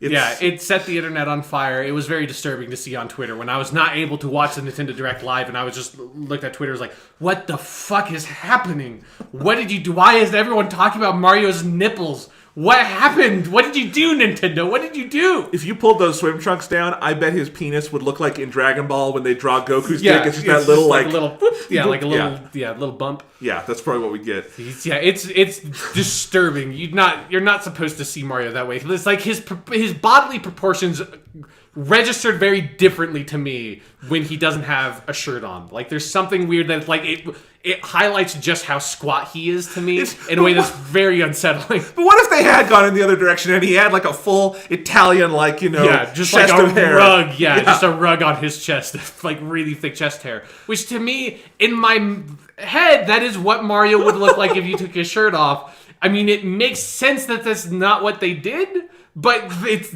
it doesn't work for me. It's just this like impossible catch-22 that leads you to the conclusion: don't take fucking Mario's shirt off. He should have had like an old school, like red and white striped, full one-piece bathing suit instead of having just the trunks. I bet that's in the game too. Hopefully, because I think you should be able to, player choice is very important to me, and I think forcing players into, if they want a swimsuited Mario, that he has to just go trunks. I think that goes against my philosophy in playing video games. It's insane, man. There's also the last thing they showed off. There is a Naughty Dog style photo mode in this game. Yeah, because it was in that section that they showed it off, because it's just because you don't see him in motion. It's just this fucking image, which is like that image you've seen all over Twitter, because they were showing it off in the slideshow of the photo mode. It's so good, Sean. Yeah, Mario Odyssey looks unbelievably good. Yeah, it just looks utterly unhinged in kind of every way. At this point, my top 10 list is going to be really hard to whittle down. I do know at the moment what the top 2 games are. Choosing between them is going to be very tough. Part of me is hoping Mario Odyssey comes in and just makes that choice for me. And if any game the rest of this year could do it for me, it would be Mario Odyssey. Sure, yeah. Because, again, Mario nipples. Yes, Mario nipples. And that hat has a fucking sister. This is a family. It's a family of hats, and the sister is a tiara. I don't know how that works. I mean, I'm not, an expert of like hat genetics, but well, anyway, so that was the Nintendo Direct. They didn't announce anything like earth-shattering. Like we're not getting a Smash Brothers Switch port, which at this point, my guess is they're just moving on to Smash 5. It would have come out by this point if they're doing it, or at least been announced. Yeah. So that and no virtual console, but lol, that wasn't going to happen. Yeah. I mean, you kind of got it. I kind of did. The arcade thing is sort of virtual console. It's virtual arcade. Look, we're getting that. The SNES Classic is going to be in production. We're going to get the NES Classic. I can live with it for now. Sure. Eventually, maybe we get all this together, but for now, I'm good. But overall, look, this was the presentation of a company that is in a really healthy place, and it's amazing how much the Switch has turned things around in 6 months. I mean, it's nuts. Yeah. The thing because I think for me the most surprising thing was seeing just how much Bethesda's getting behind it. And it sort of like highlights for me when are EA and Activision going to come in, because those are the two big companies, like big Western third-party companies that have not gotten involved at all. Yeah. Because Ubisoft has their Rabbids and stuff. We have all the 2K sports games, but we don't have Madden. We don't have Destiny or something. I'm curious to see, or like we don't even like Call of Duty this year is not announced for the Switch. I'm curious to see if that changes, because Activision put Call of Duty games out on Nintendo consoles for a long time. Like Black Ops 2 was on the Wii U, Yeah. So well, and all of the Modern Warfare trilogy is on Wii. You can play it with your Wiimote and Nunchuck if you want. Yeah, if you're a weirdo. Yes. There's one kid that was just like, everyone's making fun of me because like that was the thing, is I played the fucking Wii version of Call of Duty. Everyone else was playing on the Xbox 360, and I'm sitting in my room before 80p fucking Call of Duty 4. But luckily, the Switch is a more modern console. Yeah. But no, I mean, the Switch has had, I think, pretty and arguably one of the great first years of any console. If you look at just the fucking lineup of games, it's amazing. And it seems like it's going to be very well supported. The 3DS is in a great place. All of it it's cool. They're putting Lindis into Fire Emblem Warriors, so they're making a lot of really good choices. I like when Nintendo is at the top of their game, because I've been with them when they're near the bottom of it. Sure, yes. Okay? And I'm now they're happy. There's a good point. We're all good. Yeah. It's great. Let's move on to talk about some games, Sean. I'm gonna do a brief review of Metroid Samus Returns. Okay. And then we're gonna talk about Destiny 2. All right. Okay, so let's start with Metroid. All right. Sean, I am so happy. All right. There's a new Metroid game. It's really good. all is well. I mean, not really. Donald Trump is president. There's a lot of fucked up shit. Yeah, like Daco got, is in danger in between these podcasts. Yeah, there's a lot of bad shit going on in the world, but it's been 7 years. We got a new Metroid game, and it's fucking great. So Samus Returns. This is ostensibly a remake of Metroid 2 Return of Samus from the original Game Boy. Yeah. But very much like Fire Emblem Echoes earlier this year, which was ostensibly a remake of Fire Emblem Gaiden from the Famicom, calling it a remake is kind of selling it short. Sure. Let me give you one idea. So if you know the length of typical 2D Metroid games, they're like 5 to 10 hours max. Right. Zero Mission and Fusion are both 5 hours, kind of as almost a hard cap. Super Metroid can go up to 10 probably on a first playthrough, but it can be done in a lot less. I have clocked in on my play clock, not my play clock, but on my activity log on the 3DS, at least 11 hours was the last time I checked. And you have 40 Metroids you have to kill, I still have 12. Jeez. This game is way longer than all the other Metroid games. And I have not ever played Metroid 2 on the Game Boy to completion because it's a very hard one to go back to. Right.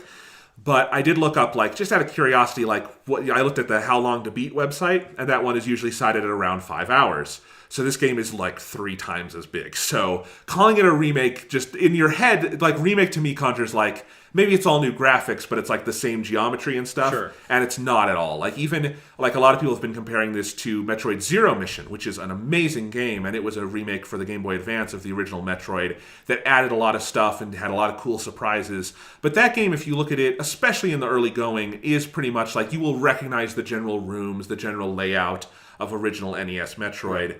You will not, if you know the Game Boy version of Metroid 2, there will be some nice little Easter eggs and stuff, but it is not go left here, go right there. That won't get you anywhere in this game. This is basically borrows the premise from Metroid 2, which is that the Galactic Federation has decided that the Metroids are too much of a threat, and Samus needs to go commit genocide on them and kill all the Metroids. Great. So she goes to planet SR-388, and that's the homeworld of the Metroids, and she has to kill them all. And in the Game Boy game, you have a little counter, and it's 39 Metroids. In the new game, it's 40 Metroids.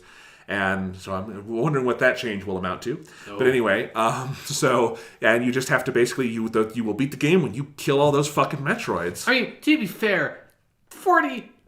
They deserve it. Come on, guys. Procreate a bit more. You're making it way too easy to just kill all of you. Indeed. But yes, so that was kind of the premise of Metroid 2 Return of Samus. Metroid Samus Returns is the same premise. The opening cutscene, which is really cool, kind of restates what would have been in the manual of a Game Boy Metroid, because back then a lot of the story was done in manuals, not in the game itself. But from there on out, once you get started, you will recognize a little bit, and then you're oh right, this is very different. You do have to kill all the Metroids. The Metroids appear in very different forms than they did in the Game Boy game. Some of the power-ups are the same, but there's also a shit ton of new power-ups. The game is the world of the game is just way bigger and more expansive. There's a map system and all this crazy shit. They've also added beyond just the kind of stuff that you would expect from a Metroid game at this point, your map system and some of the new upgrades and things like that, upgrades that were introduced in Super Metroid or something. They have also Samus is way more mobile than she's ever been. So she can aim completely 360 when you hold down L, she freezes, and you can aim in any direction, which has never happened in a Metroid before. You also have more kind of range of movement. You also have this interesting melee counter system, which is the biggest deviation the game makes from kind of Metroid, normal Metroid games, which is when an enemy comes in at you, they can do this move where when an enemy comes in, they'll have this little white flash, and if you hit the X button at the right moment, Samus will hit them back, they will stagger, and then you have a chance to do a shot that's really powerful and just kill them. Cool. Which really changes, if you know 2D Metroid, that kind of changes the whole game, but it's also, I think, a really smart system. It makes you have to be much more aggressive. You have to be a little more patient in some moments too, but it just means that you're more kind of aware and within the combat at all times, and it's not something you kind of just run past as much.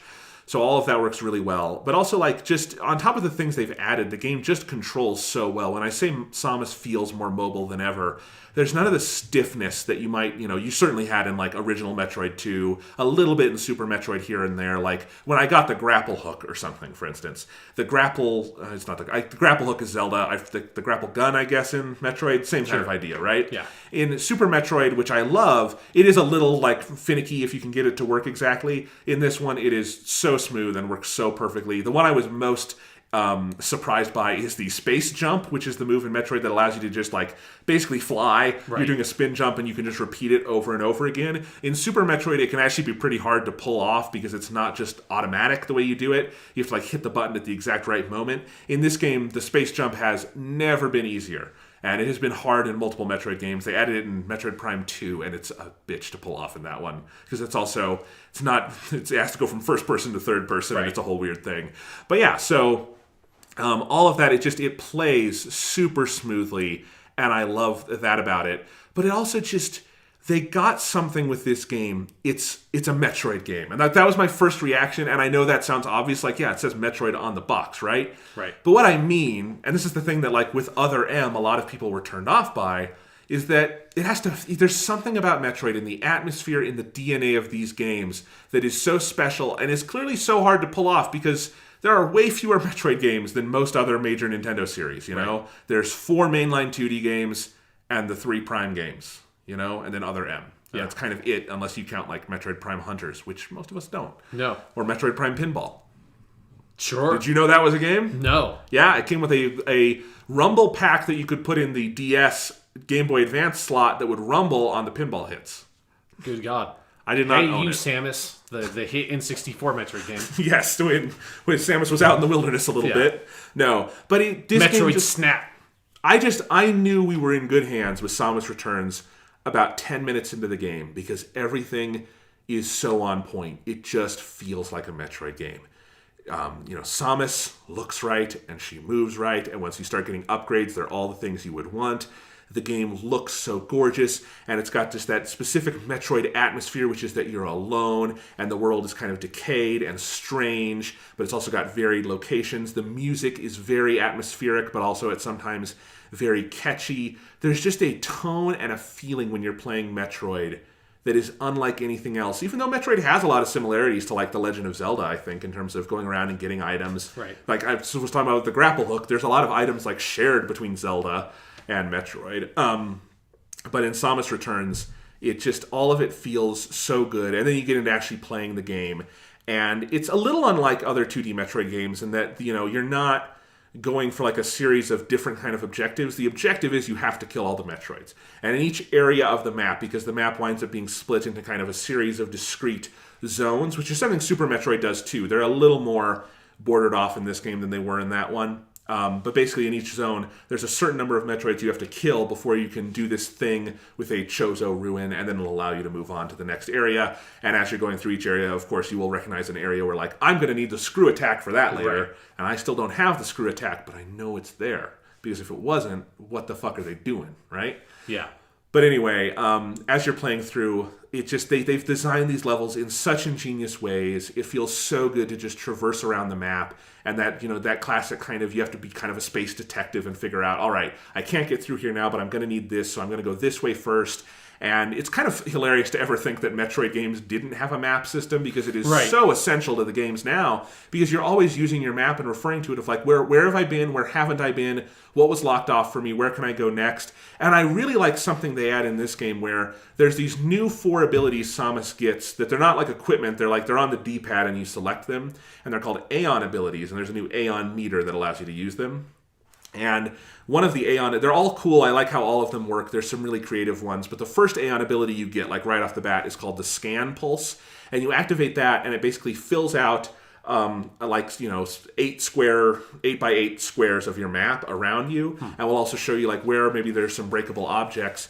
And I saw some people like complain like before the game came out and stuff like, oh, that looks like they're making it too easy. Is it like doing the work for you? And to me, it's not at all, because the other thing they've taken out is this does not have like the zones where you go fill in your map, which is something they brought in with Super Metroid and Zero Mission and stuff, is where you'll find the map room, right? Yeah. And then you'll be able to go around. So now you have to map it for yourself, but that means the mapping itself becomes a cool part of the strategy, where like when I arrive at a new zone, I'll start using the Scan Pulse and kind of just try to get a feel for like what's around me, and it feels like you are Samus in her suit, like that's an ability she has, and she sees like a readout, like here's what's around me in this direct vicinity, and then that's like you can make the decision, which way am I going to go? And it's also like a good thing now, you don't have to like just jump around and use all your missiles and your super missiles and your bombs and your power bombs to guess what is going to break this wall, if anything, because I don't know if it breaks. You can just use the Scan Pulse and you'll see if there's a breakable object or not.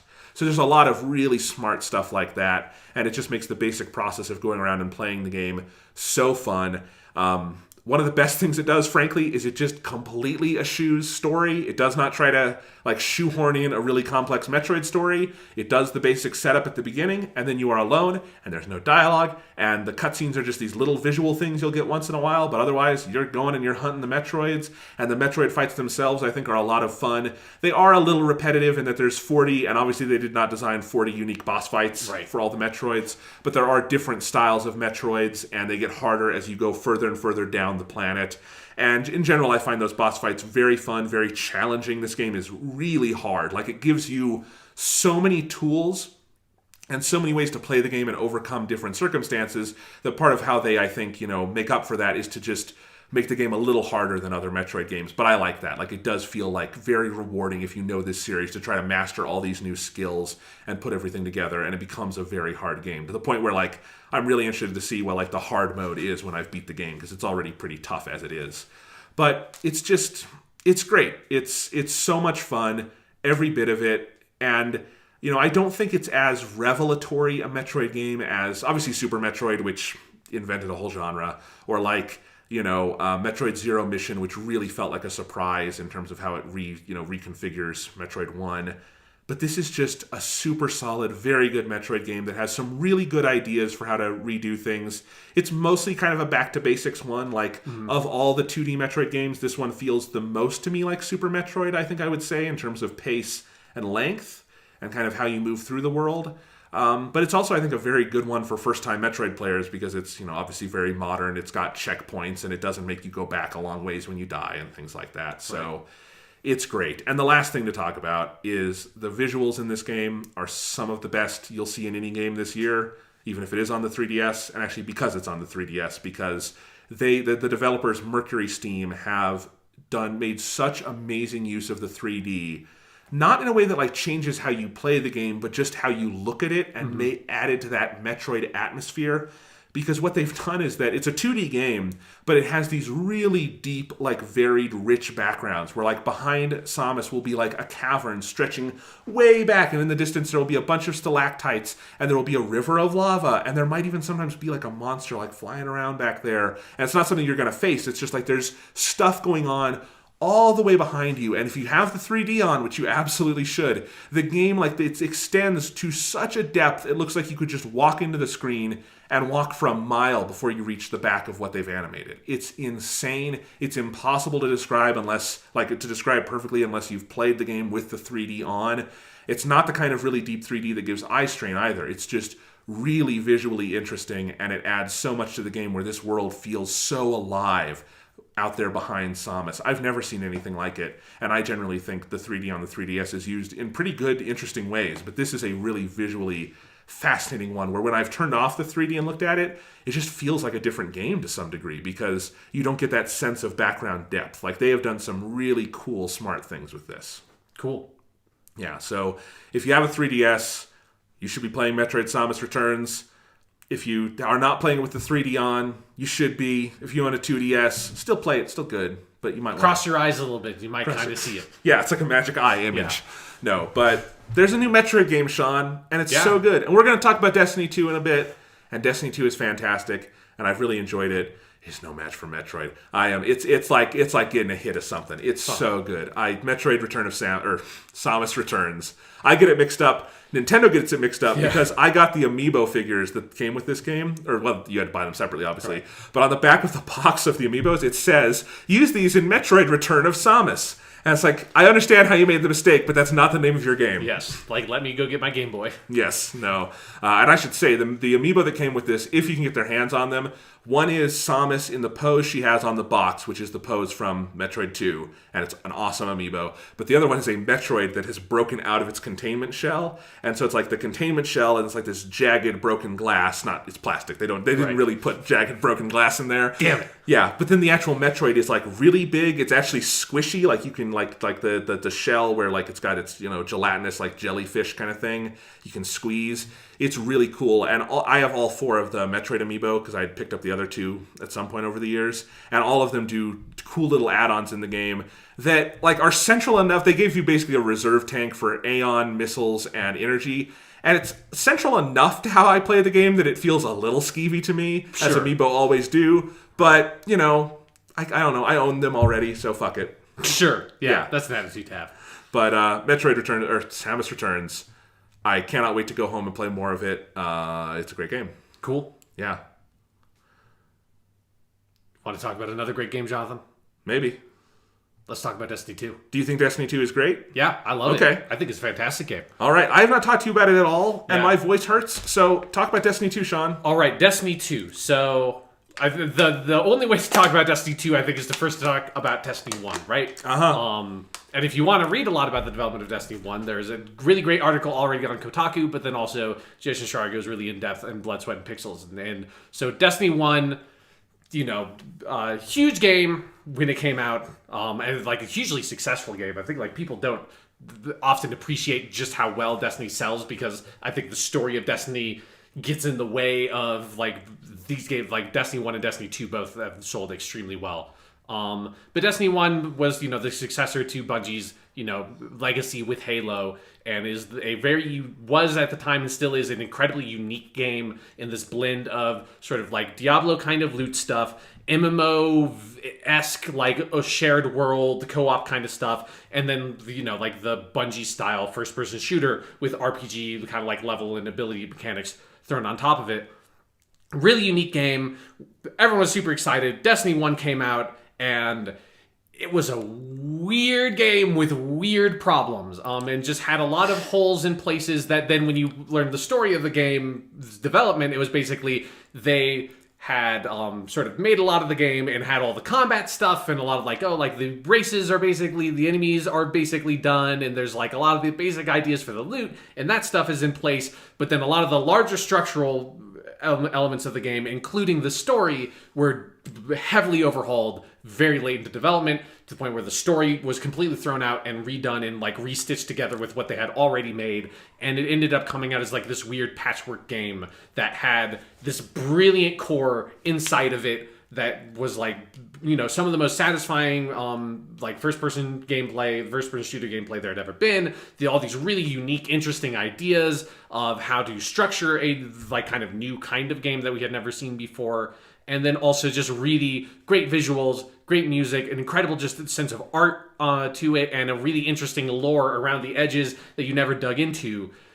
So it had that like core there, but everything else about it sort of fell flat and didn't work that well. Although we should say we were super into Destiny when it came out. If you want to go listen back to our podcasts, and millions of people were, yes, like really into it. And the weird thing about being into Destiny was like you loved that game, you played the shit out of that game. But everyone understood all of its problems and had problems with its problems, but it was all that anyone fucking ever talked about. It's like hugely successful. And if you follow any game journalists on Twitter and you go back to their feeds from like 2014, I remember seeing tweets all over the place about people being like, "Yo, if you're getting tired of Destiny stories, well, there's a good reason why we have 100 Destiny stories on our homepage, is because they do crazy well, and everybody's super interested in this game, even if everybody acknowledges and recognizes its problems." I mean, I just remember the fall of 2014, Sean, in our apartment. It was just Destiny all the time. We were playing it, we were talking about it, we were podcasting about it. It was crazy, and it was just the tip of the iceberg. Yes, and so that was where it sort of started, and then you had the two small expansion packs, the Dark Below and the House of Wolves, that slowly were sort of like trying to be like, okay, there's this incredible core to this game, and we have like cultivated this really rabid audience that is like fascinated by and obsessed with this core here, but everything else is not super great. Like the end game of the vanilla Destiny was so absurd, with like you're having to get your light level up, which was incredibly obscured from you, and you had to get fucking strange coins and motes of light and 500 different reputation things and Vanguard coins and Crucible coins and like all this stuff. There's no clear perspective on what do I do in this game when I finish the story, and like what do I do? How do I get more gear? And you had like you would be able to get a legendary engram and go back to the fucking cryptarch to get it, basically, identified in like Diablo terms as an item, and then you would get it identified in, this legendary engram, guess what? It doesn't have a legendary item, it has like a blue rare item in it, because fuck you. It's like, that was something that could happen in Destiny 1. Like, all these weird problems that made no sense. And they slowly started fixing it with the Dark Below, and then particularly the House of Wolves did a lot of stuff, and the House of Wolves was a pretty good small expansion pack. And then you had Destiny Year 2, which totally overhauled the game. They kicked Peter Dinklage to the curb and said, hello, Nolan North. We obviously made a huge issue in getting this like really big Hollywood star to voice like our only like main voiced character really in the game that's with you all the time, that we obviously would never be able to get back and would not want to do this over and over again. So instead, let's get professional video game actor Nolan North, because we know that he will come to the studio and record more lines when we make more Destiny. So they got Nolan North in, they completely overhauled the original game, put in a new end game, and then The Taken King came out that added a lot of new content that was really great. The Taken King, who was the creative director on that, was Luke Smith, who is now the creative director on Destiny 2. And that started to turn the game around. And then you had the Rise of Iron expansion early last year, which was okay, but like that existed as a stopgap because they had to push Destiny 2 back another year because the development on Destiny 2 had to be reset to sort of realign with where Destiny 1 had gone. And so the development in the history of Destiny is this weird history of this incredible core game that has this like rolling train wreck around it that is slowly getting better and better as it goes along, and the bullshit is flying off of it, and you're getting closer to that core. And that's kind of like and it's like Bungie trying to sort of catch up to this monster that it's made and sort of wrangle that monster and get it under control because it was not under control, right? And put another way, Destiny 2 gets us very close to the center of that Tootsie Pop. Exactly. We are a couple of steps closer. It's like Destiny 2 is not a perfect game, but holy shit, is Destiny 2 not Destiny that has gotten the fuck out of its own way, is how I like to think about it. It is like Destiny 2 is it is not this radically different game at its core in terms of like the combat and some of like the ideas of like how to structure the game.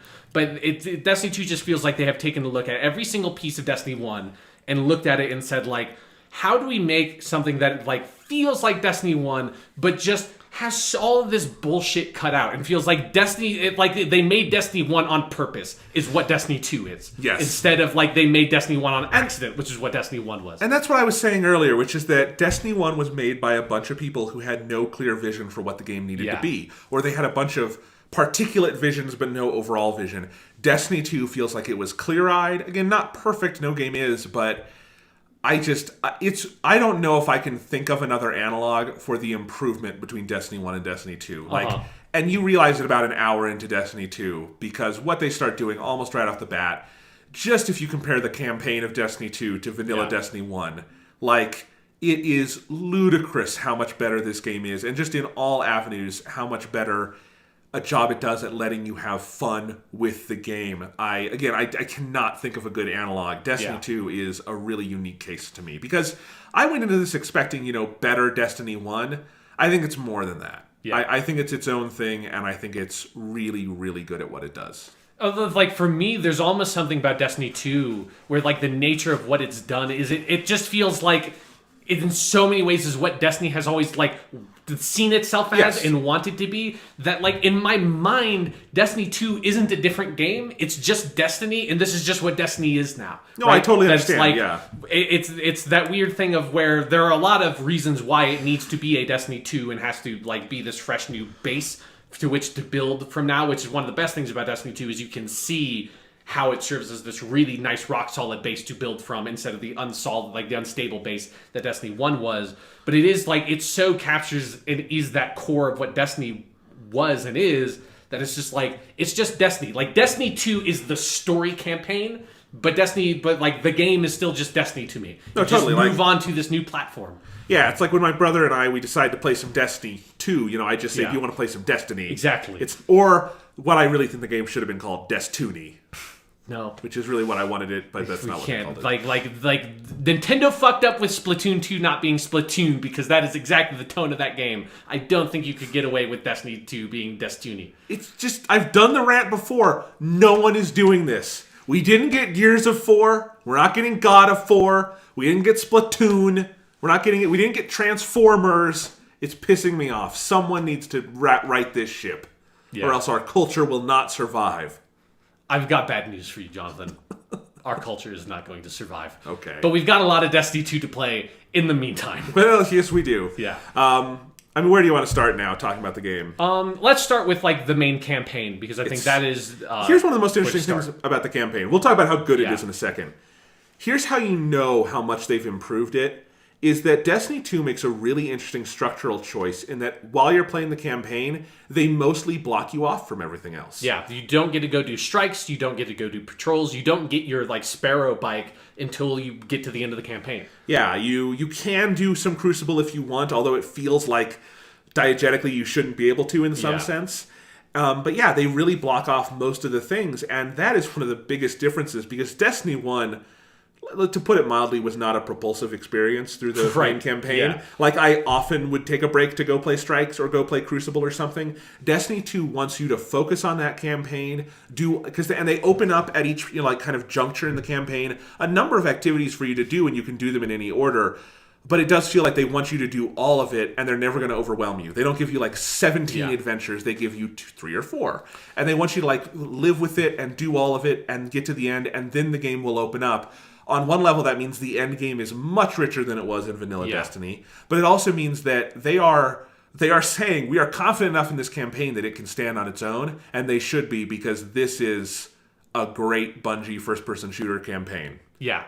And it is something where that structure is really important, because it makes it, I think, much more clear what the game is. That, like, you go through that campaign, and like I said, it opens up some of these, side adventure, like, basically side missions along the way that you get to go do that stuff, and you can kind of mess around with Crucible a little bit. But it is, like, very focused in, like, you're going to play through this campaign. As you go through the campaign, we are going to open up some little things to you. But it feels like the campaign is structured in such a way to introduce you to all, like, the basics of what this game is. You get your first subclass, and then a little bit later, after you played some, you get access to another subclass. You get, they seed some exotic armor, and, like, one piece of exotic armor and one exotic weapon into the campaign that you get along the way, basically mandatory, so you get exposed to, this is the kind of gear you're going to be playing with at the end of the game that really changes things up, because it has a special ability associated with it, which in Destiny 1, you didn't see that fucking at all until you were, like, deep into the end game and got your first exotic. You didn't even know, really, that was, like, a dimension of the game. It puts that in there and puts that into, like, okay, that's going to be where I'm going. Like, you go and visit all the planets, you fight all the different races, kind of like one after another, get introduced to all the basic variants of all the different races, get introduced to all the different characters, and sort of their setting, and kind of the concept of, delivering missions to them and getting your reputation up with them. It introduces all those things to funnel you then into a pretty quickly, because the campaign's a decent length, but it's not hugely long. And then once you get to the end, then it opens everything up, and it feels like you're prepared. And I think there's this better understanding of that sensation of the real game starts here, which is an element of all of those kinds of games. Is like the real game starts once you've finished the story and you've gotten to see that conclusion. And, like, that's like the future is here. Like, the future starts now, and that the campaign is important and fantastic and brilliant. I love it, but it really exists to get you into this much bigger experience of the kind of loot-based game that Destiny 2 and Destiny 1 is. And I think the structure of the campaign is much better at delivering that idea to you in Destiny 2 than it was in Destiny 1. It's interesting, because I don't disagree with anything you just said, and I think definitely in structure that's what it's all built to do. But when you said, like, the real game starts here at the end, I both agree with... I mean, I do agree with that, because that's how the game is built. That's, to me, it's kind of just a statement of fact, right? Because that's how this kind of game is. But and while that is the case, it's a weird thing where I almost think they did too good a job at the campaign for that, and it's something I did want to talk about, which is that I have definitely enjoyed going back to Destiny 2 and fooling around with it since I beat the campaign and all that, and getting into the strikes and Crucible and all that. I'm having a lot of fun with it.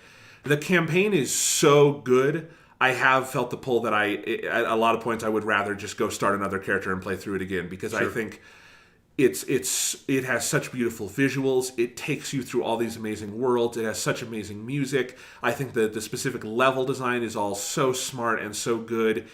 Like, you could just have taken that and sold it as its own thing without everything else. Sure. And it's like a Halo game. I don't think it's as deep as a Halo game, but it is a really, really good first-person shooter campaign. And, like, the character work is so fun. The voice acting is so phenomenally good. Like, there is a part of me that just thinks, like, they did all of that so fucking well, and we'll get into it, that when you get to the end and it's, you know, the same small batch of strikes and it's Crucible and Patrol stuff, there's a lot of fun stuff to discover.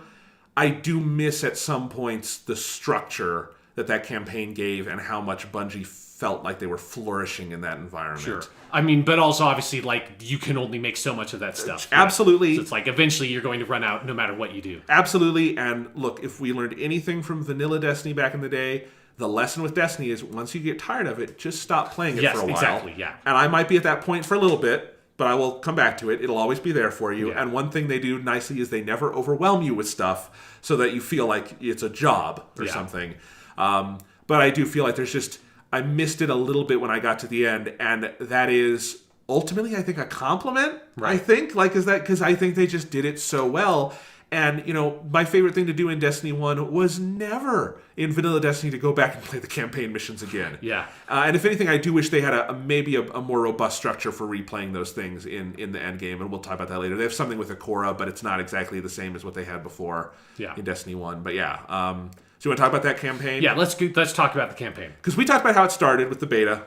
Yes. And we say same as in the beta. They blow up the tower, but good. Yes, it's a great the Cabal come in, the Red Legion, led by Dominus Gall, who is a great video game villain, fantastic villain, and they really captured that, like, Roman Empire element to the Cabal, which has always been a part of, like, their visual design and stuff. But it's never been, because you never got much insight into them as a species, because they were never heavily featured in Destiny 1, where you had expansions about the Horde, or the Hive, and you had expansions about the Fallen and stuff about the Vex. You never really got much about the Cabal, and here you get the sense of, like, yes, these are, like, weird space Romans that have come here from outside our solar system, have arrived, and they want our shit. They want the Traveler, and they want the light, and they want this power. And so they have this big giant clamp that clamps onto the Traveler, is stealing the light, and steals the light when you confront Dominus Gall, and he basically beats you up and kicks you off of the tower and says, you know, go home, Guardian. This isn't your home anymore. Like leave. Great intro to the game. Yeah. We'll talk about what happens next in just a second. Sure. I did just get an alert on my phone. Okay. Elizabeth Moss did win her Emmy, finally, for The Handmaid's Tale. That show actually won all the drama stuff.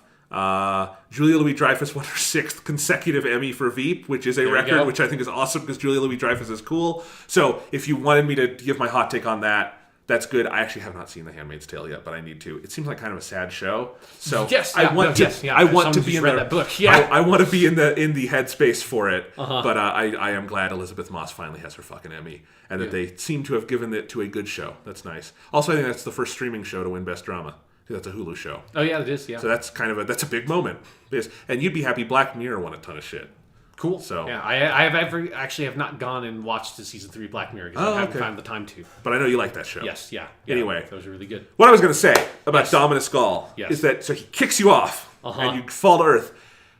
Did you have any idea what they were going to do next? Because that's exactly where the beta ends, is with that cutscene, and I think they put the title there. And you're like, okay, I guess I can go play the strike now. Yeah, no. What they do is that they basically do a Naughty Dog sequence, which is that you are, or almost like that sequence from Nier Automata, where you are stumbling around, broken, you find your ghost, you have none of your powers, your ghost is totally fucked up, and he's just like broken, and sparks are popping out of him. And basically, you go on a hunt for the light of the Traveler because there's a shard somewhere. You get this really beautiful cutscene that is like this vision you see of this hawk going and finding, like, arriving at this shard. And you basically play. It's this it's a kind of sequence that Bungie has never done before in Halo or in Destiny or anything, where it's kind of like half cinematic, half player motivated, where you're moving through these spaces as you're on this long journey. Beautiful music is playing, and you realize, oh God, they have stepped up their game on literally everything, including the music.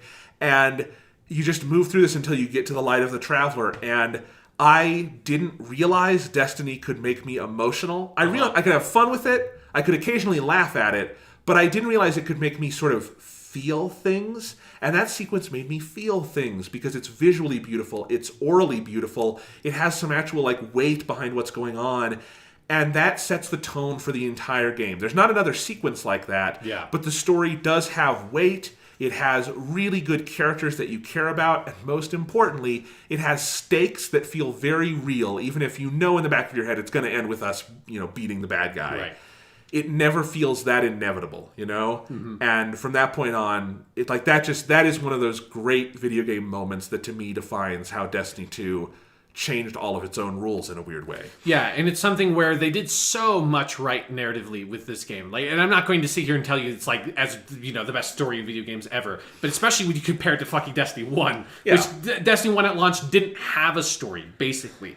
Or even the Taken King and Rise of Iron are fun. There's no depth to them. There's no real sense of stakes. It's just fun, kind of silly goofiness. This has some of that goofiness, but I was happy to see it's tempered with a real sense of world building and depth. Yeah, and I think one of the big things they do is they leverage a lot of the texture of that world, which has always been fascinating and driven by this really great art design and interesting pieces of information and lore in the edges of the world that were always there. And if are a crazy person, which I've read some of the Grimoire cards, I've never gone super deep into them because it's kind of scary. But those things are interesting, and those are the ideas of Destiny are so interesting, and the specific brand of space mysticism of Destiny, and all the different the weird time traveling future robots in the Vex, and the machine worshipping aliens in the Fallen, and space Romans with the Cabal, and then just interdimensional demons basically from Doom practically with the Hive.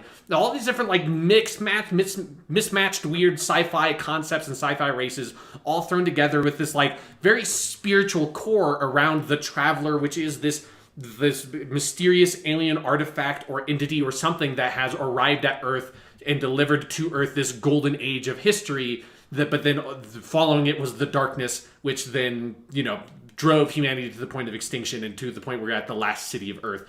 All of those ideas are so fascinating, but you never were confronted much with them, and never confronted much with I think more directly those larger spiritual elements of the story. And I like that Destiny 2 really front loads that here, and also finds what to me is the most important thing is it finds a core theme for the story to work around that I think actually resonated for me surprisingly well, which is it plays off of some of the narrative failings of Destiny 1, where the story of Destiny has always been this idea of humanity was pushed to the brink of extinction and is assaulted on all sides by all these different alien forces, and we're trying to sort of reclaim our space in our world, in our solar system from all these aliens, and we, you the player and your friends, are the chosen guardians that wield the light of the Traveler, that are immortal, have been brought back from the dead to be these immortal warriors and these defenders of humanity who live, but you live in this, literally,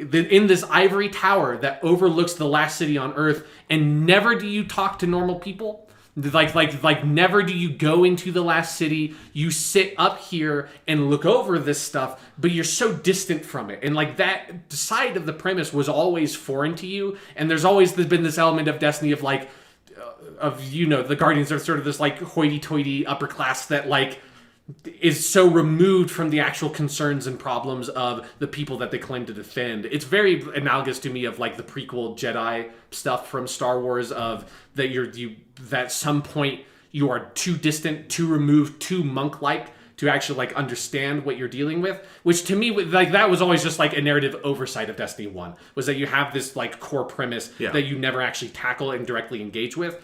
But what I like about Destiny 2 is I think it pulls that weird oversight into the narrative, and it starts with this you have achieved so much. You are this great guardian. You have you've went and conquered the Black Garden, and you vanquished Oryx, and you blah blah blah. You did you captured Skolas. You did all the things of Destiny, and it has this whole slideshow that shows you all your achievements with your original character, and you start in that super high place. and then the Cabal come out of nowhere and knock you out of that ivory tower, and you get your light taken from you. You are vulnerable. You are mortal. Like Zavala and the rest of the Vanguard are all mortal and have to deal with that and have to deal with being pulled from the light. And when you fall, you are saved by Hawthorne, who is a normal human. Who is just like a normal human person that used to live in the city and left the city because she didn't like being contained there, because to her it was basically a prison. And, it doesn't, I'm not going to say that the story in Destiny 2 dives super, super deep into all these questions and is this, again, it's not like the most revelatory story ever, but it does have that core theme there that it touches upon throughout the whole story that to me is what the story is about, is what does it mean to be worthy of the light of the Traveler. And at the beginning of the game, I think the Guardians are not. And that's why they are defeated, and that's why they have to be thrown from grace, and then they have to, through their achievements and through hard work their way back up to that grace. And that's, I think it's very effective at delivering that story in a straightforward way. I agree completely, and it's not like it gets into extreme, ultimate depth on all of these topics, but it has a theme. It sticks with that theme through the game. It sees it through to the end beautifully. Yeah. And most importantly, this does not feel like a game made by people confused by the game's lore. Yeah. This feels like a game made by people who love this world and love these characters and love these ideas and have nothing but enthusiasm for bringing it all to life. And, if you look at Luke Smith's background of rising to the point where he's directing Destiny 2, he basically was a guy within Bungie who was a super fan of Destiny, of this weird game they made. And he just he was kind of the guy at the studio who loved it most and could see that core, as we said, the center of the Tootsie Pop, and just wanted to show it to everyone else. And you can feel that enthusiasm in what's happening in the story, I think. Yeah. And it's a great video game story in the tradition of, I think, Bungie's best moments in the past, where it's enough of a story to give you some meat and give you some things to think about and laugh at and have fun with and feel emotional for and feel attachment to.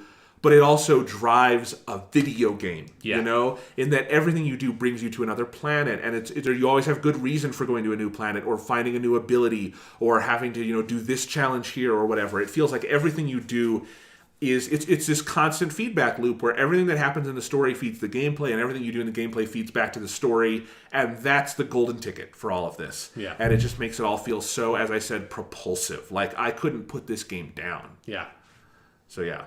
Yeah, it's awesome. And then the other piece of that puzzle for that, what makes that story work is that you have Dominus Gall, who is this fantastic antagonist that I love. They do this thing of every once in a while you have this it puts up the Red Legion logo, and that means you're in for a real good full on CG cinematic cutscene that looks so beautiful, and where you just get a visit in on Dominus Gall and him with the speaker, which they got Bill Nighy back to voice the speaker. If you forgot that he was in Destiny 1, so did everybody, but they got him back, and he's the speaker for the Traveler, and Dominus Gall, and you just get these nice scenes of him with the speaker, and then my favorite character in the game, which is Dominus's lieutenant dude or whatever, who's the guy who actually raised him. It's so Shakespearean. It's very Shakespearean. It's super fucking Roman. It's so good, and you just get.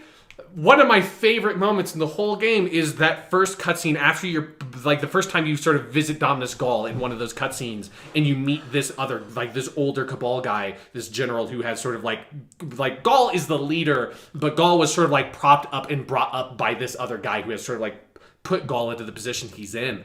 And so, but you have this guy, and the way they talk about the Traveler at first is it's this machine to them. They don't see it as some sort of god. And in fact, they find it funny that the Guardians and the humans worship this machine like a god, and they just recognize it as it's an incredibly powerful machine, but that's what it is. And I love that perspective. I love that idea that for this alien race, that's all it is. And maybe it's something more than that, and maybe it isn't. But I love that.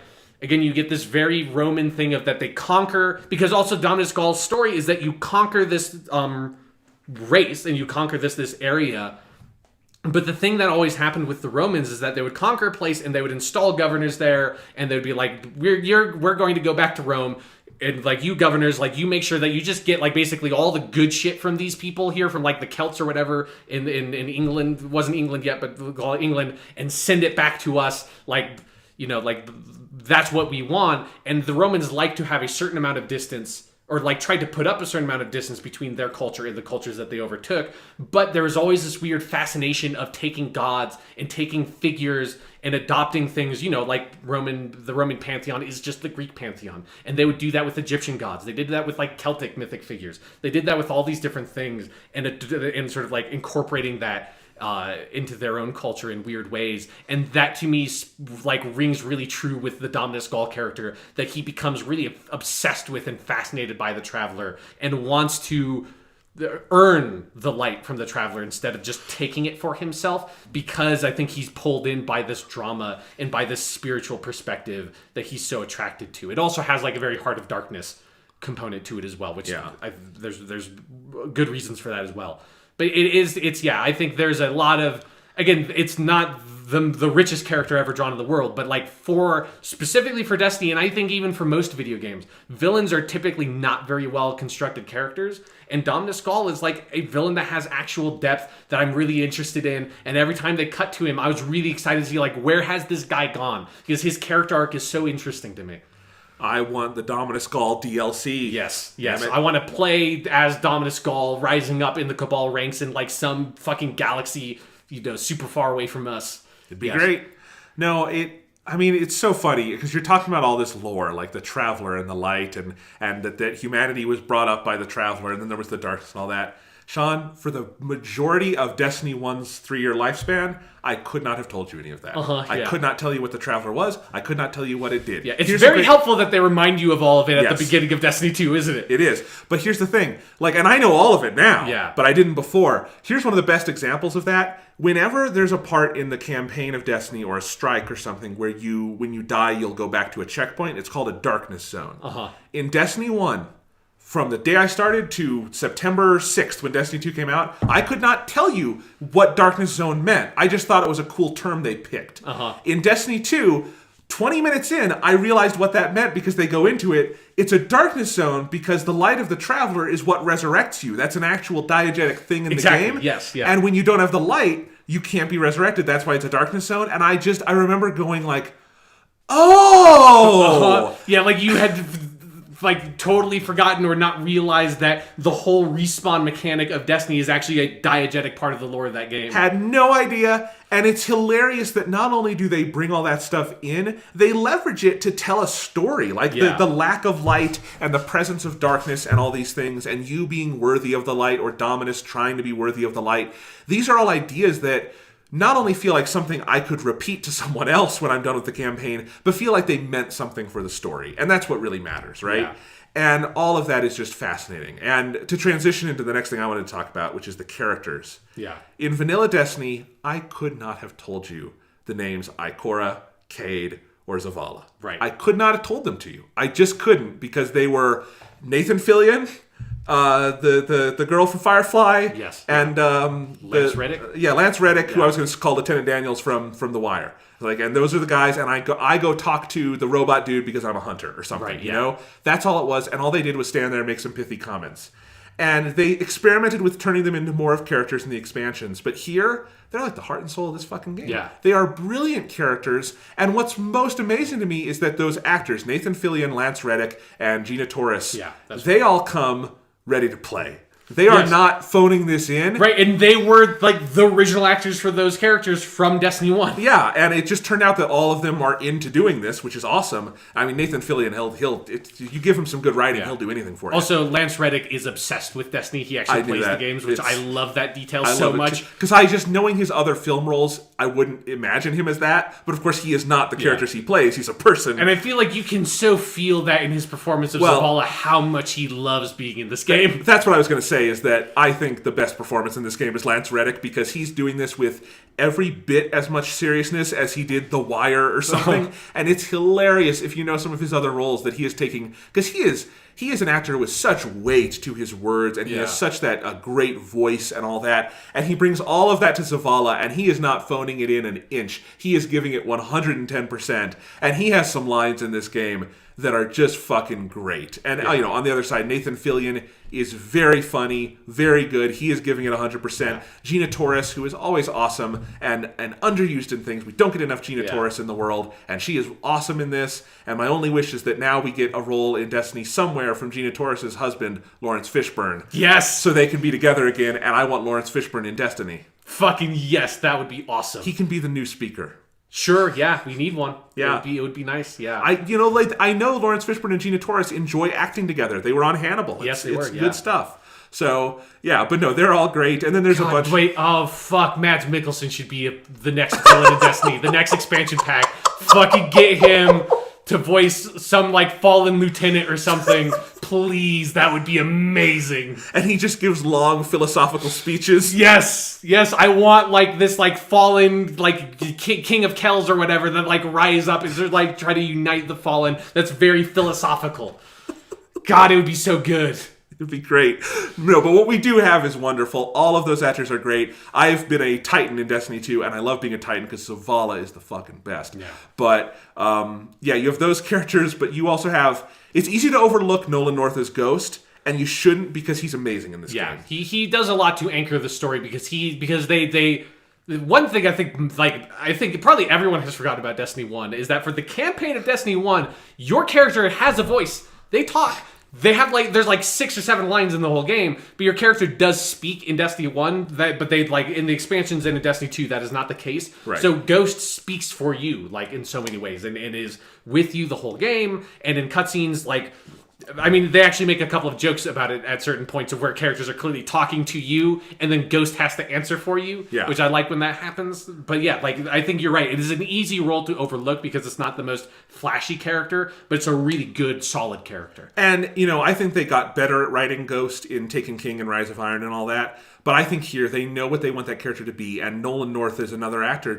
He could phone this in. He's Nolan North. They're not going to fire him or anything. But no, he's doing really great work. He is funny. He also anchors, I think, a lot of the emotional material because, again, he's your Cortana in this game, basically. And he's also experienced, the lack of light. And I think he has painted such a visual picture for me as Ghost that obviously was never there with Peter Dinklage or even, Taken King Ghost, which is this... I imagine him as this, he sounds so youthful because he has this fundamental optimism in the world and in you and in the light. But he also, he knows sadness, he knows loss. And I think he is a character who you do feel a real connection to by the end of this game. And, Nolan North is always good in everything and it's easy to take him for granted.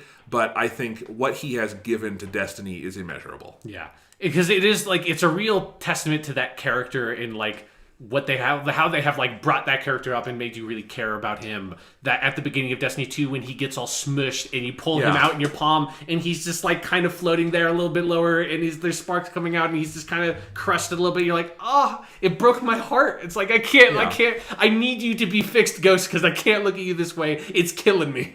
But the highest praise I can give him is that, I don't think Ghost is as deep and revelatory a character as Cortana in Halo, but I feel for him the same way I feel for when I hear Jen Taylor in my ear in Halo, which is that it's comfortable but in a meaningful way. This is Destiny to me, is going around the universe with my AI buddy in my head. Yeah, because it's something because I do really enjoy playing solo Destiny. That is something that's it's a nice relaxing experience and something that there's about that of there is this psychological component of when you're playing Destiny on your own. That's that Ghost is always with you, and whenever you pick up a new mission or do a patrol thing or whatever, he chimes in, and you always you pull him out to go to your director and stuff like that. He's your companion there, and that was true of Destiny 1 as well. That they just that closeness and that proximity to him, there's a relationship that builds there no matter what, just on a player level that I think they've done a really good job of cultivating. And, I think they've really opened the door for a great Destiny 3 where we can meet Ghost's long-lost brother voiced by Troy Baker. Exactly. And yes. And it's kind of a dirtbag Ghost. It's No, it's going to be good. But what other characters do we have? Hawthorne is a great character. Yeah, I really like it. In fact, she's so good that I wish there was more of her. If there's one thing I think the story sort of misses a beat on, and I think it's just a hard thing to do with the kind of game that Destiny is you have what I think is a really great moment early on in the game when you switch from kind of that like Act 1 to Act 2, where you go from sort of like trying to build yourself back up and get the light and sort of like find a foundation, to then Act 2 is like going to all the planets and finding your different guardians, and then Act 3 is like taking back the tower. And at the end of Act 1 part, you receive that signal from Zavala, and you decide, I need to go to Titan, I need to like get this shit together. And Hawthorne's like, you can't just leave. There's like, we're doing important stuff here. We need your help. And I wish that they revisited that in a stronger way when you come back at the beginning of Act 3, and that like that relationship was built up a little bit stronger with her, because she's a really good character, and that's a really like, I think that's a strong point. And I think they could have had a couple of missions when you get back to Earth that address that more directly before you shift into full like take back the tower mode. Well, because she definitely comes across the strongest of like the 4 new characters, one on each planet. I mean, she's not like as funny as Failsafe, which we'll talk about, but she is the strongest in terms of like an actual character. And but I think in Act 1 you don't realize, oh, she's the first of several we're going to meet. Well, I guess that would be Devrim Kay on but Earth. Like they kind of like her both. Because you have the farm on Earth. But so you have Devrim Kay, you have Sloane, you have Failsafe, and then you have the weirdo dude on... Yeah, I can't remember his name. Who has like a Vex arm. Yeah, they're all great characters, and I really love Failsafe. She is a breakout character for a reason. But Sloane is really... sorry, not Sloane. Hawthorne is really an important part of the game. Yeah. So talking about the campaign structure itself, I want to come back in a little bit and talk about all the planets and all that, because there's so much cool stuff to talk about. But it's... The level design in Destiny 2 is so good. Like, I enjoyed every mission. I enjoyed every adventure. I loved how, like, I played it like 100%, did all the adventures before I ever moved on to the next quest, because it just felt like you're supposed to. Like, everything feels important. You learn more about the characters. They're always really fun missions to do. But I was just constantly surprised by the ingenuity of the level design, by how fresh it all felt, that they never kept you with one group of enemies for too long. Like, it even made me realize, like, one of the things that I think Destiny 1 never got enough credit for, I think we talked about it back in the day, but, like, Destiny is kind of unique in that it has 4 full enemy sets. Yes, it has an absurd number of different enemy types. Yeah, and it's something that means the game can reinvent itself kind of constantly and keep you on your toes, and it's a really good part of the game. And I don't know if any one enemy set has, like, the depth of maybe... the Covenant, but overall, like, it's so much more varied than you ever get in a first-person shooter. Oh, God, yeah. And now, we would say there's at least 5, because you also have the Taken, which are a variant, but they play very differently. Yes, they do, yeah. And they use them here to wonderful effect. But, like, it means that as you're playing through, like, I think that they were aware on Destiny 2 of, this is a boon we have of all these enemy types, and they add a lot more in this one, in that we can constantly be coming up with new ways for you to be tackling scenarios, for no other reason than just we can throw different enemy types and configurations at you, and it's kind of, and when you have that many enemies, you can kind of make endless configurations. Yeah. And then also you have this really great thing that they do every now and then, which is something they did in Destiny 1, but I think they leverage it better in 2, of the one of the best things in video games is just when you have 2 different enemy types fighting each other in the environment, and like that's something that happened in Halo 1. It was something you could have in Doom in places, in the original Doom, and it's just always fun to see that. And I love just stumbling upon like this massive fucking battle between like the Fallen and the Hive. It's just like, Jesus Christ, like you guys have been going at it, and I'm just gonna walk in here and use my super, and now you're all dead. The world feels very alive.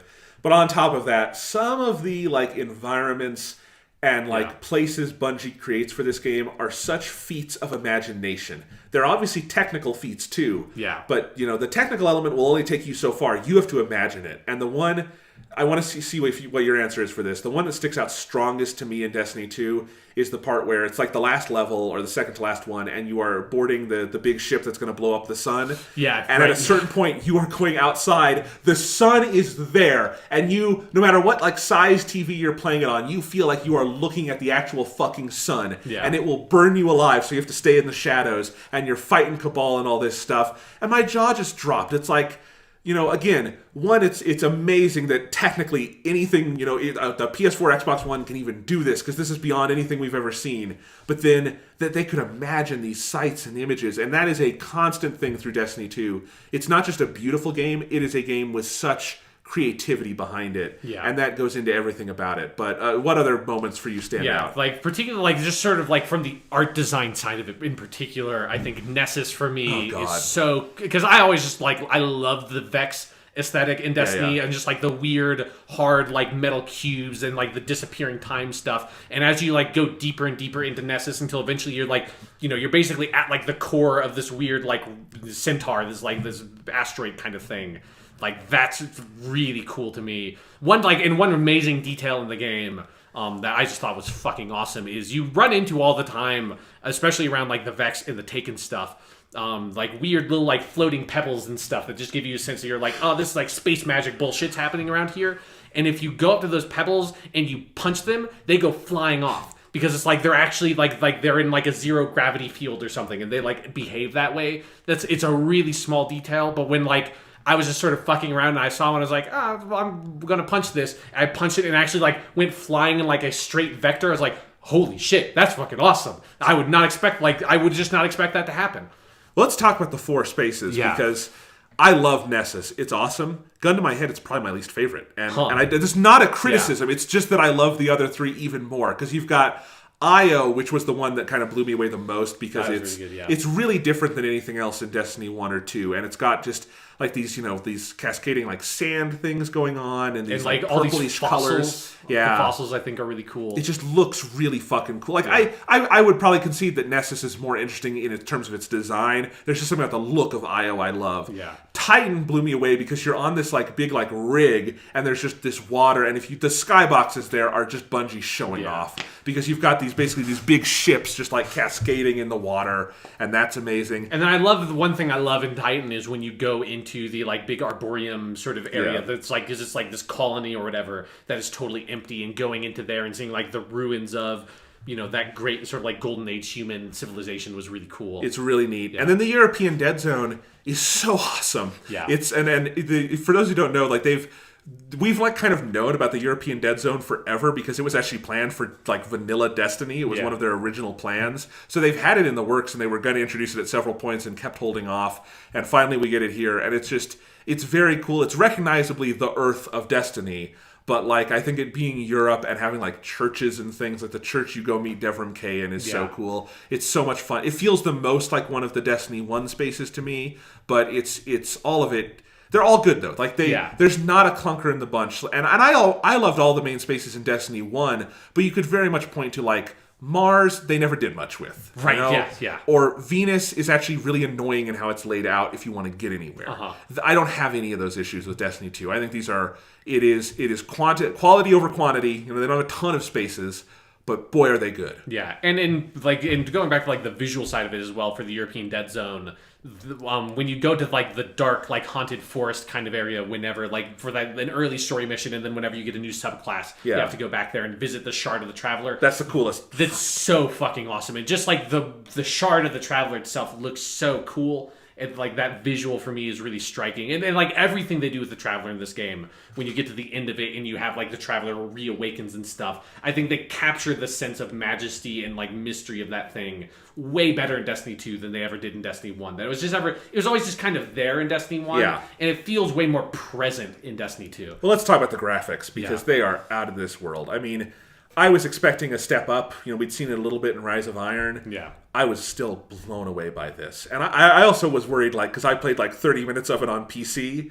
I was like, is that going to ruin the Xbox version for me? Nope. It's amazing. It is consistently jaw-dropping. It is a pain in the ass to take screenshots on the Xbox One, but I took a ton of screenshots because it just looks that amazing. I did a lot in the Dark Forest where I would look up at the sky with like its northern lights and the way there's like those inky trees that bisect it. It's amazing. But I was constantly just looking out at vistas. This is visually the best work Bungie has ever done. Yeah. And it feels like, we recently did that Let's Play playing through Halo 1. You can see it now on YouTube. Yeah. But we constantly kind of stopped and looked at the skyboxes and things like that. And you can draw such a clear line between like that and now Destiny 2. And the imagination has always been there. Now they just have the technical side to do something way bigger than they ever could have thought of back in 2001. And some of the things you see in this game are so utterly beautiful. And it's another thing I think, very much about the campaign is that it brings you to those places and allows you to look at it and feel that wonder and really feel what it's like to be a Guardian, going and exploring the universe. But just the graphics, there's so much color in them, there's so much depth to the image. They've added, like, and I don't think this was in the beta, a slight grain effect, like in Mass Effect or Mass Effect 2, which I really love when it's done well. Like, Mass Effect 2 does it really well, where it just gives the image just enough texture that everything looks a little better to me, but it doesn't slow the game down or anything. It runs very solidly. Yeah. And this is another game that I just look at and it's like, okay, yeah, the 4K stuff is cool, 60 FPS, but I'm okay with my 1080p TV because this looks really good.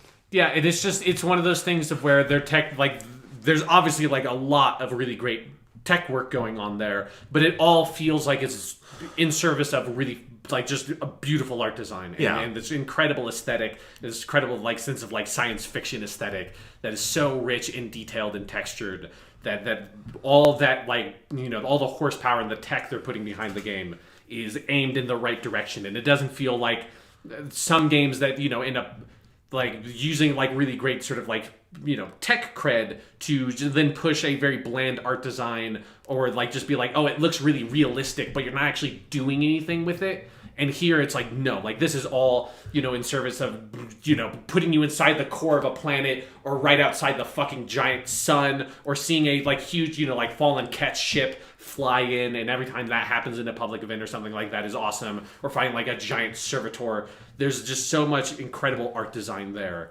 that it all the visual design is in the right place. It's really amazing. And, you know, the art direction was no slouch in Destiny 1. I think at the time I said I thought Destiny 1 was the best looking game on the new consoles when that first came out. And I think at the time I would probably stand by that. It was a beautiful looking game because the art direction was so good. But you see what I think, you know, 3 more years spent in this universe, a more confident vision, better, you know, they don't have to work with the PS3 and Xbox 360, so they have better technical stuff behind them. All of that just makes an image and a visual aesthetic that is more energized, more creative, and just all around jaw-dropping. Yeah. So the other thing worth mentioning in all of this is the music. Yes, yeah. It's out of this world. I mean, this is already such a historically great year for video game music, but I was not expecting Destiny 2 to blow me away like this. And honestly, I think what it is that Martin O'Donnell has been gone long enough that they're not in his shadow, and the team at Bungie, they're just doing their own thing. They are not trying to imitate Martin O'Donnell. They're not even imitating the Destiny 1 score. It's a very different score this time. Yeah, there's like a couple of times that in some of the bigger themes, they sort of like echo the original Destiny theme. But generally, it's just completely original music. And I think it's, honestly, to me, it is the most striking thing about the game, like immediately and throughout, is just the music is so gorgeous. It's not the kind of music that usually accompanies this kind of game. It's a lot softer a lot of the time and less aggressive than you get in this kind of thing, which Martin O'Donnell kind of pioneered and is very, very good at. But, you know, he's not there anymore, and I'm glad that Michael Salvatore and Sky Paul Johnson and all these guys like really went in their own direction and did their own thing with it, because it's a really unique score and it works great in the big, you know, adrenaline, you know, pumping moments, but it also just, when you're on the farm and you go back there's just this rush of emotion every time, and it's a huge part of what makes this game work. Yeah, because there's a really different musical quality to the different planets as well, and there's like a nice, like, it's particularly like all the music on Io is very beautiful, and then like on Titan you get that, like, I think they used it a little bit on Nessus as well, this like power guitar that comes in every now and then that's really distorted, that almost has like a Doom 2016 feel to it, it's just like you're like, oh fucking that was awesome. But then for me, like, the standout part of the score is that, like, the new big theme that is, like, particularly, it's most featured in that section where, you know, you fall off the tower and have to climb back up, and it's that kind of, like, time-dilated sequence of it cuts every now and then, and it's this beautiful string piece. String quartet, That is the core of the new soundtrack, that then it comes up every now and again, and, like, the farm theme has it in places. And then particularly once you get to the end of the game and it starts coming back up again, but in this far more like triumphant way, I found like that theme is really powerful. Yeah. And, you know, so putting all this together, when I say that like the campaign and your first run through the game, it's all so fucking good that there is just a slight letdown for me when it opens up, and there's a lot of fun stuff to do, and I've enjoyed all of that. But some of that is like, it's a very good, more polished version of the Destiny 1 grind. It's still kind of the grind to me. Sure. And I do miss a little bit the propulsion of the campaign, But, I think ultimately I will spin that as they just did such a good job on that part of it that was not something I was even necessarily looking forward to in Destiny 2. Right. I thought it would have a nice little campaign like the Taken King or something. I was not expecting that. Yeah. It's great. Yeah, it's fantastic. Like, all the mission design is fantastic. It's so much better than Destiny 1, which just had the walk up to a thing, hold down square, have your ghost scan a thing, and fight off 3 waves of enemies. Like, that was such the core design of 90% of the Destiny 1 missions. And here you are so far from that. Of every single mission has a different sort of core design tenet and has a very different feel, and you're moving through fighting different kinds of enemies in different sort of scenarios. Has a much more sort of propulsive cinematic feel to it than Destiny 1 did. One of the things that's nice about the adventures, the things you do on the planets, and at first they kind of seem like they're in lieu of patrols, but later you do get the traditional patrols too, is those do allow you sometimes to do the thing of you put the ghost up and then fight off waves of enemies. And those are good in small doses, right? Yeah. Like, sometimes when you just have kind of a, horde mode kind of thing in Destiny, those can be really good challenges. In Destiny 1, it's just that was the whole game. Yeah. So here they know when to use that and when not, and the moments not to use that are your big story scenes, like your big campaign missions. And the thing that gets me about it is that with those adventures, which are like basically side quests that are in the game that you get on each planet, is that they did feel to me like this is basically like Destiny 1 missions in Destiny 2. Because they also, they all take place in those maps and are reusing those environments. Whereas a lot of the Destiny 2 missions, you're going to like unique locations, like on that ship and stuff like that. But the adventures take you all throughout the sort of big patrol zones in different areas in there. But I think also there tends to be more creativity in the mission design in the adventures than I agree. Yeah. Had of like one of my favorite ones is the one on Titan where you have to go chase down all these fallen guys that have stolen different equipment and stuff, and Ghost is constantly like, no, that one is definitely the thief. I can tell that one's the thief. Yeah. Like there's a way more memorable little bits of writing and character development and unique mission objectives in the adventures even than there were in Destiny 1, which is a credit to how fun those are. Yeah. It's hilarious because there's no real way to play exactly vanilla Destiny 1 anymore. But if you could some of the basics are there. You still have, I guess, the missions. But if you were to sit someone down at a computer after they'd played Destiny 2, I guess not a computer, but, at a games console, after playing Destiny 2, and you could magically play day 1 vanilla Destiny and have them play that, what would their reaction be? God, yeah. Be like, boy, they came a long way. Uh-huh. And it's insane. And it's a weird thing, because this is one of the rare things where we've really been on the ground floor of this journey to now, because we both played the alpha and everything. Right, yeah. And it's been a crazy, crazy saga to get here. Yes, but it's so satisfying to be here.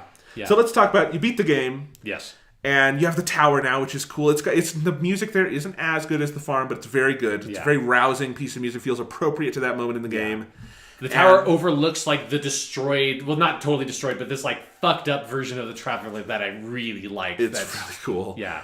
And it's a little overwhelming at first, but then you realize like, okay, I see the new rhythm, because now you have like a certain number of characters. They all control some part of the end game. Like Zavala is the strikes, and Ikora is where you can replay campaign missions. It's kind of like a replacement of the heroics. Yeah. And then you have the Shaxx, who's always done the Crucible, and boy, Shaxx got really cool in this game. Yeah, I love every time I got to go up to Shaxx and get some new dialogue from him, because particularly the scene at the beginning of the game when he's in the farm and he's like, you know what, like, I know everything's destroyed, but I have the Crucible up and running again because I think we need it now more than ever. And like, you know what, Shaxx, you're really wrong about that, but goddammit, you're so lovable, sure. Like, I don't know why you've constructed a death pit for all the Guardians that are now mortal for right now. It's maybe not the best idea. But man, you sure are passionate about your fucking Crucible, aren't you? Well, it's funny because I remember back in like the alpha and the beta and the beginning of Vanilla Destiny, I thought like this voice in Crucible, who I did not connect to a character, was kind of boring, but he got better and better over Destiny 1. And now, like, honestly, Shaxx is one of my very favorite things about Destiny 2, about Destiny in general. And I love playing Crucible and hearing from Shaxx. And I'm still hearing new things. There was my brother, he recorded this because I didn't quite believe him when he said this happened. But so it's what happened was his super was almost out and his health was almost out, and someone else came up at him with his super, and so Thomas was able to use his super and kill the other guy even though he was almost dead, and so he lived through it all. And Shaxx just in the background goes, "Yes!" If you can find that online, it is an amazing voice clip. Yeah. I also didn't know Shax is Lenny James from The Walking Dead. Huh. That's a weird connection. Sure. Because that guy, I don't watch The Walking Dead, but like I've seen clips and stuff, and like as most characters on The Walking Dead are, he's kind of sad, and I guess sad. That's all I get from that show. Is that they're all sad. This is zombie apocalypse. Yeah. You have a right to be sad. I don't think he gets to go like yes. Yeah. So anyway, I love that he's doing that, and again, he's another actor who was there from day one and has just gotten better and better with the role. So yeah, we have Shax with the Crucible stuff. Hawthorne covers the clan stuff, which they've really improved in this game. Yeah. You get a lot. If you should be part of a clan, if you're not, because you get a ton of XP rewards and stuff. It's cool. And you have the gunsmith where you go through that, but like the campaign, it's something worth talking about. The structure of like all the different people you go and talk to is that there are a lot of them, but because the campaign doles it out in a good order, and then you open it up at the end and you get your feet under you. You really know all the time where everything goes, what it all goes towards, and how all of the different cycles work together. And I don't think it makes for the richest endgame possible. I do think there's some gaps where I feel like I wish there was some more here, and there's some things with the strikes I'd want to talk about. But I do really like, and this is something they can build on very well, that I know where everything goes, and I know how to get my level up, basically, which I did not know in Vanilla Destiny. Yeah. I think one of the smartest things they've done is that no matter what you do, everything you do once you get to that in-game point, whether it's you're going and doing public events, you're doing challenges on the different planets, you're running patrols, you're doing Crucible, you're running strikes, you're doing old missions, no matter what it is you're doing, you're running the raid, you're doing the Nightfall, anything. Everything is about filtering down to you getting new gear. And that's it. But from that point, once you get legendary gear, you can dismantle that, and that's where you get the legendary marks from, and that's where that comes from. But everything is just about getting new gear, and that's it. That's what everything filters into. There's no strange coins.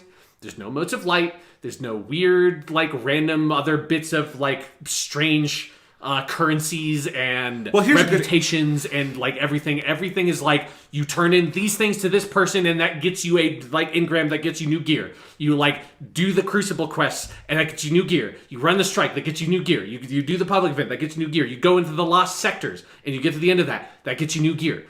All of that gets you new gear, which you can then some of it dismantle to buy more gear with your legendary marks. Here's a good example. In Destiny 1, every planet had a different element that you could mine. And in the vanilla version of Destiny 1, that's all you did at a certain point because you needed that to upgrade your gear. Right. Remember? Yeah. So I remember going around the moon. I remember vividly sitting on our couch in my apartment listening to podcasts and running around the moon and farming the fucking light shit, whatever it was. Helium filaments. Helium filaments on the moon. I did. I have a very vivid kind of similar memory, but for me it was getting spin metal on Earth while I was listening to the soundtrack from the anime Welcome to the NHK. Which is a very good soundtrack and made that process much more tolerable. Yes, but that was so much of Destiny 1.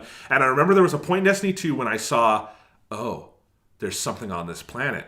It's the data mine fragment or whatever it is. It's God damn it, did they do this again? These fuckers. And then I started going, getting some of it and realizing, these just become pieces for your affinity with this character, which gets you more gear. So again, you immediately and instinctually understand the purpose of everything you're doing. There's no fat in all of that. Yeah. Everything you get just filters into one thing. No matter how weird it is, no matter it's alkaline dust or whatever on fucking Nessus or whatever shit, or I think that's on Io. Wherever you are and whatever you're picking up, you you're getting all these weird tokens that you get from doing public events or whatever on some of the planets. You just turn those into those people that once you get 10 of them, it'll just put a mark on where they are so you know to go there and turn it in. And once you turn in enough of them, you get another piece of gear. And the same way with the gunsmith. I will love how they've sort of taken that idea of the materials. That was also something in Destiny 1 that you need to just get materials by dismantling guns and armor, and then you'd spend them to try to upgrade that armor. And instead, you get those materials from dismantling equipment in Destiny 2, but all that does is you then turn that shit into the gunsmith dude, and then and once you get enough of it, he will give you an engram. So it's you are, no matter what you're doing in Destiny, you're always progressing towards your ultimate goal of getting better gear to increase your power level, to become more powerful and get more interesting exotics and stuff like that. Everything you do in a very simple way filters down to that, which is so much better than even having to deal with having legendary marks and Crucible marks, and you got legendary marks by running all different weird kinds of things all over the place. The only way you get legendary marks, and there's only that one currency, is just by dismantling legendary gear, and that's all you need. And it's like, that's such a more direct, intuitive way of approaching that. I love it so much better than what Destiny 1 had to do. It's a huge improvement, and it means that, it also means that however you want to play the end game, it kind of accommodates that. Exactly. In a good way.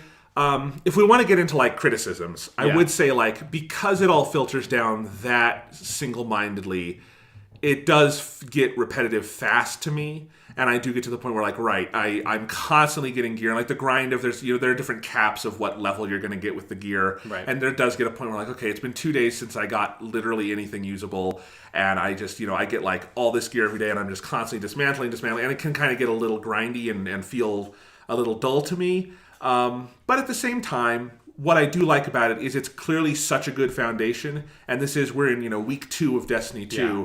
The prospects for what they could build on top of all of that, and I do think they need to add some more stuff here and there, but what they can build on top of that is really exciting. And what's there now, again, if you don't force yourself to overplay it, which I think is a real danger, you can have a lot of fun with it kind of however you want to. And they give you the milestones and the challenges to do each day. I wish there were a few more milestones or a little more complex ones, because there have been some days where I'll do one milestone quickly, and then the only other 2 are the Nightfall and the Raid, and it's I don't really have the capacity to do that right now. Right. So I kind of did the main things in the game today, and I wish there was a couple more little things to go in and do.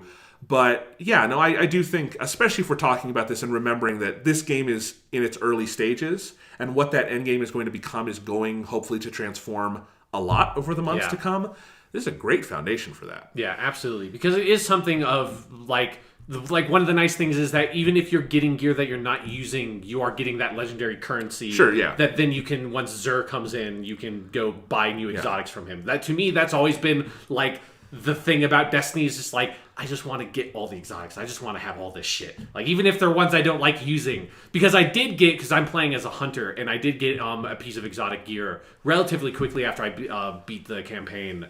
That is these legs that modify your Night Stalker subclass, that makes it so that basically when you use the super for that, where you shoot out an arrow that then tethers to enemies in the environment and kind of connects them together. So if you hit one enemy that's tethered, it damages all the other enemies that are tethered, which is the same as that super from Destiny 1, because that was the Taken King class for the hunter. And I love that super, and I love that class is in the game still, because it's very fun to play. But the piece of exotic equipment I got makes it so that when you use that super, you recharge your super to the number of different enemies you've tethered with it, to the point where if you use it in a huge group of enemies, you basically just get 3 supers. To the point where there were some points when I was running a strike where I had 3 different of those black hole supers out at the same time, because there were so many enemies on the screen that I just had them tethered constantly. And it's such an amazing feeling. That I think that is still something that Destiny 2 has got, that when you find that thing of whatever that gun is, whatever that piece of equipment is, you're oh shit. Because I was just using the Arc Strider class the whole time through the campaign, and then I got that piece of gear. I was I'll play the Night Stalker thing. This isn't this is a fucking amazing way to play this game. That's awesome. And yeah, my favorite thing, one of my favorite things about all the gear, and I think there's a ton of really cool gear, and then that one unfortunate piece of racist gear, but I think that was an honest mistake. Yeah, no, yeah. Just good on them for, we're joking about it, good on Bungie for actually taking all that into being adults about it, which a lot of people aren't these days. Right, yeah. Anyway, so it's up to the game companies to be adults. Anyway, I think all the gear in this game, there's so much cool stuff. And the one downside is that I got the gear I liked best very early in the end game, and I am not going to change it because it looks so fucking cool. Because I have just the coolest armor, and I got the right kind of shaders, and it's all shaded the same, where I'm a very blue and purple Titan lady, and it's cool. But my helmet is an old-fashioned medieval knight helmet, which looks really cool. It looks like the kind of thing where you pull it down, it's got the 3 slits in it. It looks like something from Monty Python and the Holy Grail, but cooler, and I love that. And then my chest piece specifically is this amazing Titan chest piece where the whole stomach is just this open flame. It's a bunch of, I don't know if you saw the picture I posted, but it's these moving flames where it looks like there's a fire pit in your stomach, and it's just burning, and it looks awesome. And you're supposed to use it with my favorite class, which is also from the Taken King, which is the Sunbreaker, where you have the big flaming Thor hammers. So that looks awesome. And there's a Titan insignia on the middle. And again, I got it all shaded. So like my Titan looks exactly how I want her to. So now I'm just like getting, other armor to infuse for points. But I like that it lets you do that. Like it doesn't force you to use things you don't want to use. Yeah, and like infusing is so much more straightforward a process. That even that was like a late addition to Destiny 1, relatively speaking. And even then, when it was a late edition, it was full of bullshit where like if you infused a piece of gear just trying to like, because basically that is like you consume one piece of gear to increase the level of the piece of gear you actually want to the level that other piece of gear that you fed it to was. And so, but in Destiny 1, when you did that, you didn't get it up to that level. So if like you had a piece of gear that was like 230 and you had another one that was like 250 and you wanted that, you did it, and then then it came out and it was 248 because you couldn't get the exact value. It's like, fuck off. Like, come on. Because that especially made it very hard to then get something at like the highest level once you're at like the end of the end game. And in Destiny 2, it's just like, no, you just get, it is, if it's 230 and you have a 250 thing, you just get 250. Yeah. And it's just as powerful as that. And it's like, awesome, great. That's how it should work. It only costs some glimmer and some red legendary shards. There's no weird, like, exotic prism, like all this other shit that it consumes. It's like, no, it just takes a couple of legendary marks and some glimmer, and that's it. I want to talk about the weapons in a second, but just while I'm on it, like you talking about all that, this game really reminds me in so many ways of Diablo 3. Yeah, like exactly. It's worth time, and Diablo 3 is a little more complicated in a lot of ways because it's the third Diablo. It's a long-running franchise. They have that. But it does feel like, at least the version of Diablo 3 I've played, which is the Reaper of Souls console edition, like it just feels like confident and streamlined. And even if, again, Diablo 3 is a little more complex, but once you play it enough, you know where everything goes, you know how the grind works, and it just feels like very streamlined and very confident in itself. And I love that about Diablo 3. This game, it feels like a Bungie game to me, but it has that kind of Blizzard polish to it. Sure. In ways that you can, I would not be surprised if they had a few more meetings with people from Blizzard just for inspiration, because it's got that kind of, as I said, the polish and the smoothness to it. Yeah. But yeah. Talking about the weapons, though. Yeah. I did get my favorite exotic, which is the Mida Multi-Tool, which is my favorite weapon in the game. I haven't gotten that one yet. Yeah, it's one of the exotic quests you get after beating the game, which is great. And that was always my favorite weapon in Destiny 1, so I'm glad they had it in here. And it's just as good as ever. Love it. But so I got that. I've got some other cool weapons. The one thing that I'm still looking for is my favorite weapon I have gotten in the game, though, in Destiny 2, is I'm not actually that big on the new weapon types they've introduced. I like the submachine guns okay, but other than that, like, what did they have? The grenade launcher, I don't like that. And what's the other one they added? Those the two? Jeez. There's the maybe that's the only two. Submachine gun, because it's one thing they have done is that they've added like sidearms have a bunch of different kinds, and there are a bunch of different kinds of swords that they. And here's what I was going to get to. My favorite kind of weapon in the game is there's a sidearm class that does 3-round bursts and is very accurate. It's a great gun. It's my favorite thing, but the most powerful version of that I've gotten is still a blue at level 220. Oh, I have like a level 250 or 260 purple one of those that I still have. I pull out every now and then. See, and I would be using it constantly because I love that sidearm to death. And in Crucible, I always use it because it's super useful there. And when you're in Crucible, your level doesn't count. Yeah. So it's great. So I still keep it around. But like, I love that gun so much, and I'm still out through the galaxy on a hunt for a better version of that gun. But I love that that's part of it. Like, there's a lot of guns in Destiny 2, and I think you could make the argument they should at some point start paring them down. Like, I really don't see the point of hand cannons at this point, but whatever. Hand cannons are fucking awesome. You're crazy. They're so good. The problem is you're not playing as a hunter, because they added in the ability to do the dodge roll, that you can have it so when you do the dodge roll, it reloads your gun. And with the fucking hand cannons, that is awesome. Okay, that's awesome, because that's one of the problems with hand cannons if you're not a hunter, is that they take forever to reload and shoot really slow. So, yes, but if you are accurate with them, no, and I just got an exotic hand cannon at 290, so it's insanely powerful. It's actually higher than 290 because I was able to put a mod on it. But like, so maybe I'll have to start a hunter and just give him that gun, because that's the thing. I'm also getting enough gear that like I really want to start an alt so I can like put some of that onto the other character and start exploring that, because. Also, kind of a thing that reminds me of Diablo 3 is that the classes are all distinct and cool enough now that I really want to play as all of them. Yeah. And I'm really excited for the point when Destiny is old enough and confident enough that they can add the 4th class or something. Sure. Because that's going to come at some point, obviously, and I'm excited to see what they do with it.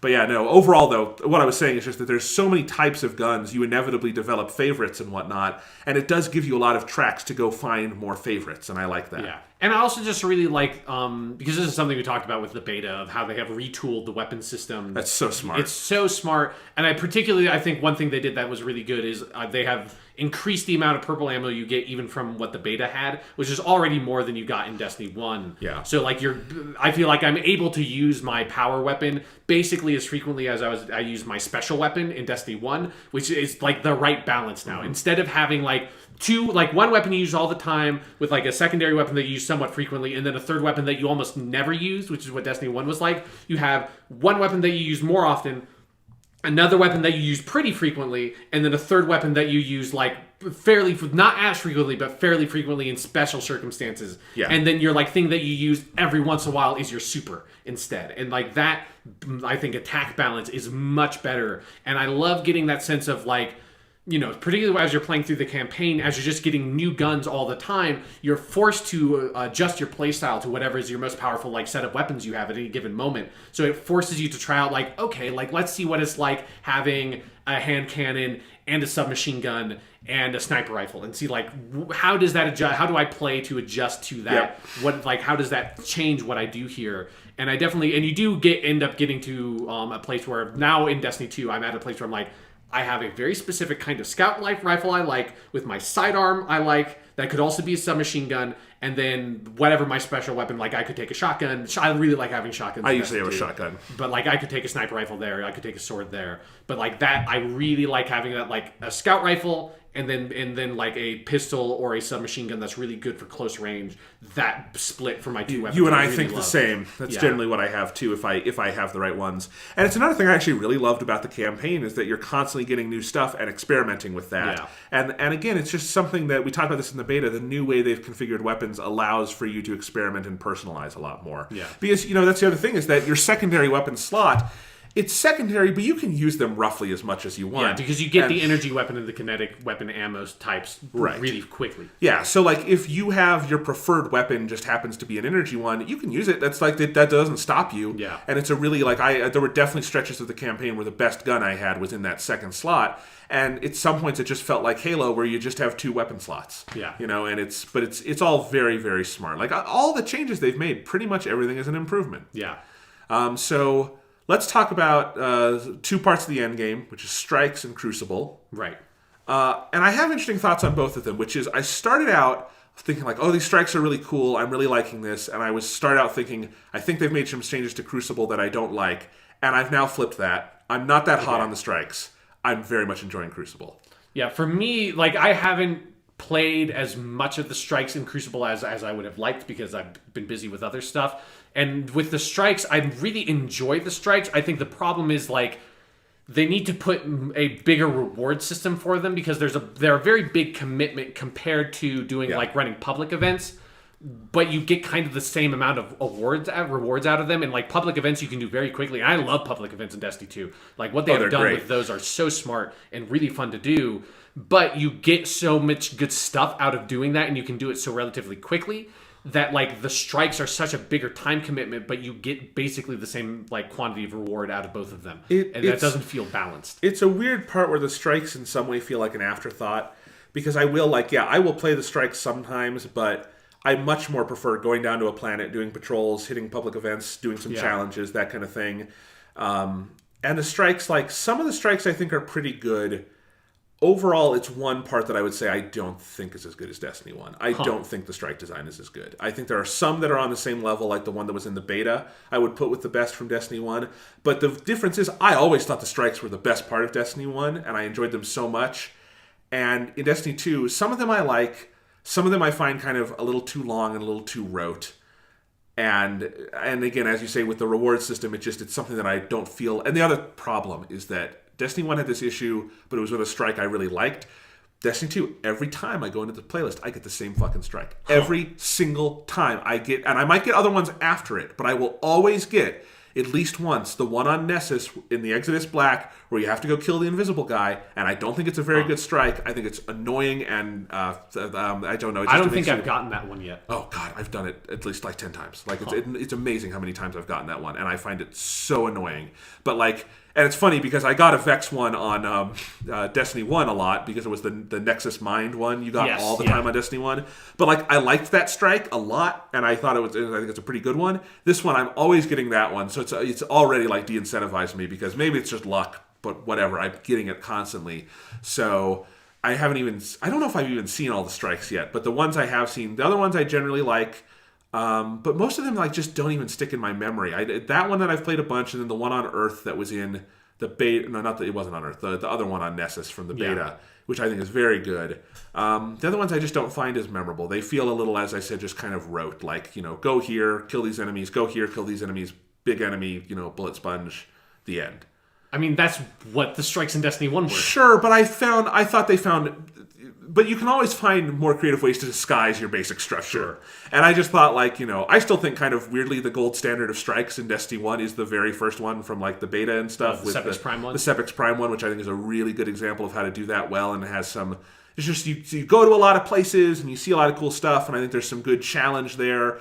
My problem with the Sepix Prime one was always, that the Fallen Walker fight in that strike was so different depending on what group you got. That's very true. If people did not know how to fight that fight, it would just take fucking an hour. You're or if people knew how to fight that fight, it was like, this is over in 3 minutes. Yeah, no, you're right. But I don't think I found one that sticks in my memory so far as much as the best strikes which were in vanilla Destiny. The strikes were really good. That's one thing that I think was unambiguously pretty good about Destiny 1.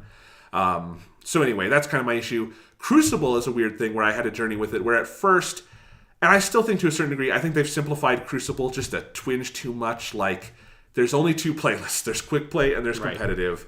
And, I do like having hoppers because maybe I don't want to play Clash or maybe I don't want to play this. But overall, I've learned how many of the game types there are, and I've learned to enjoy the different ones. And I think it actually makes sense once you get into the grind of it because the way they have the challenge structure, it actually really helps going through multiple ones because the way... each one might help you get a different challenge in a different way. So that's nice. And competitive has a different set of challenges than quick play. I also think it's part of it is people have gotten better at playing Crucible, but in the first couple days, I thought the matches felt so slow because it was all 4v4, but some of the maps felt a little too big for me for 4v4. And there's one in particular that's way too big for 4v4, and it's one where you can go through this big cannon and go on to another part of the map. And it's that's an 8v8 map or something. Yeah, I only played that one on Control, and I thought that worked really well for Control because you can it's a big map, but you can traverse it so quickly. With the, but on anything that's a more deathmatch kind of thing, it's really problematic because a lot of matches you just time out and you don't even get near the score. That was the most fun I've had, and probably actually most fun I've had in Crucible in all of Destiny was I had a controlled match on that map. Okay. That felt this is so much better than Crucible has ever been to me in Destiny. But that might be why hoppers of different types might be a good thing because I don't know if that's a map for everything. But I just want to say, for whatever reason, the more I've played Crucible, because I've always liked Crucible in Destiny, it's something I think we've talked about that. I've liked it more than you, but overall, I think for whatever reason, I've gotten into the groove of it more. The maps feel better. I think people know them better, so it doesn't feel like you're all just running in circles looking for each other. And it's gotten into a really good mode. And some of that, I think, is that I really like how they implement challenges in Destiny 2, where it's not you go pick them up from someone. Yeah. They're just there for you, and you look up at them, and you're like, okay, I'm going to play it this way and figure out how to do this. And overall, Crucible's been a really fun thing to jump into and has honestly probably replaced in my general grind of Destiny where I would play strikes is now I spend a lot of that time in Crucible, and I'm actually fine with that because I like Crucible. I think the modes they've chosen are really good. They brought back Supremacy, which was one they introduced very late in Destiny 1 that's basically kill confirmed from Call of Duty, and that one's really good, and it works really well with the 4v4 on Destiny 2. I like being able to use my different weapons. I would like to see them expanded a little bit. As with everything in the Destiny 2 endgame, it feels a little sparse, but it's a foundation, and it's a really good one, and it's one part of the game I'm enjoying a lot right now. I mean, the end game of every video game that has an end game always feels sparse when it launches. There's just never been, in my experience, a situation where you get to the end game of a game and you're like, oh yeah, this is as fully featured as it needs to be. Because but it's just worth noting for now. Yeah. Because for me with Crucible, it's something that I like. I really liked Crucible in the alpha and beta of Destiny 1 because nobody knew how to play that game yet, and the like equipment was so reined in that I felt like, oh, this is like a pretty fun, interesting, different kind of multiplayer. In full Destiny, it was always a situation of like, it's just utter fucking chaos. Like, there's no way to get your head around a match, no way to wrangle a match under control, because there are so many insane variables of different weapon types that people can be using with like different exotics, and everyone has their fucking supers, and it's all bullshit, and it was like really hard to get a sense of a flow of a match in Destiny 1 and Crucible, because it was also, it had like fucking 12 people in a match. It was ridiculous. In Destiny 2, like, I would like them to, and I think they probably will, like, eventually add more modes that have, like, big team modes and stuff like that in different playlists. But I haven't played that much Crucible, but what I have played, I've enjoyed so much more of that. It is a much more focused 4v4 kind of mode. Supers are there, but I think the supers are balanced in a way that they feel much more approachable. Balance is the key word here. Yeah, that it's like you're not just getting hit by fucking Nova bombs out of nowhere constantly and just all like kinds of random bullshit. I think like the way they have changed the weapon structure has also helped a lot of that, like the kinetic and energy weapon and then your power weapon. That has helped a lot, and I think it's more fun coming up with different configurations of weapons for Crucible that way, because you're more frequently using both of your weapons and then like occasionally getting to use your power weapon. This is a multiplayer FPS where a sniper rifle is not something you can use all the time. Exactly. It's a nice thing. And it's just something I think the maps flow much better, and there's just a much clearer sense of balance and control and flow to a match that I feel like I know my place in this match, I understand how well I'm doing, and I understand what I need to do better. And that's like the basic thing I want from a competitive multiplayer game, and it's something I felt like I never had a sense of that in Destiny 1 Crucible. And here, I just think I've had such a better time with it. Well, here's how I'll define it, because I played a lot of Crucible in Destiny 1, but I did have issues with it. And one of those issues was so often, like most of the time in Destiny 1, it was a ringer in some way or another. Like you either won by a lot or you lost by a lot, and it was very rare to have close matches. At this point now, I've played almost 2 weeks of Destiny 2. I've played a lot of Crucible.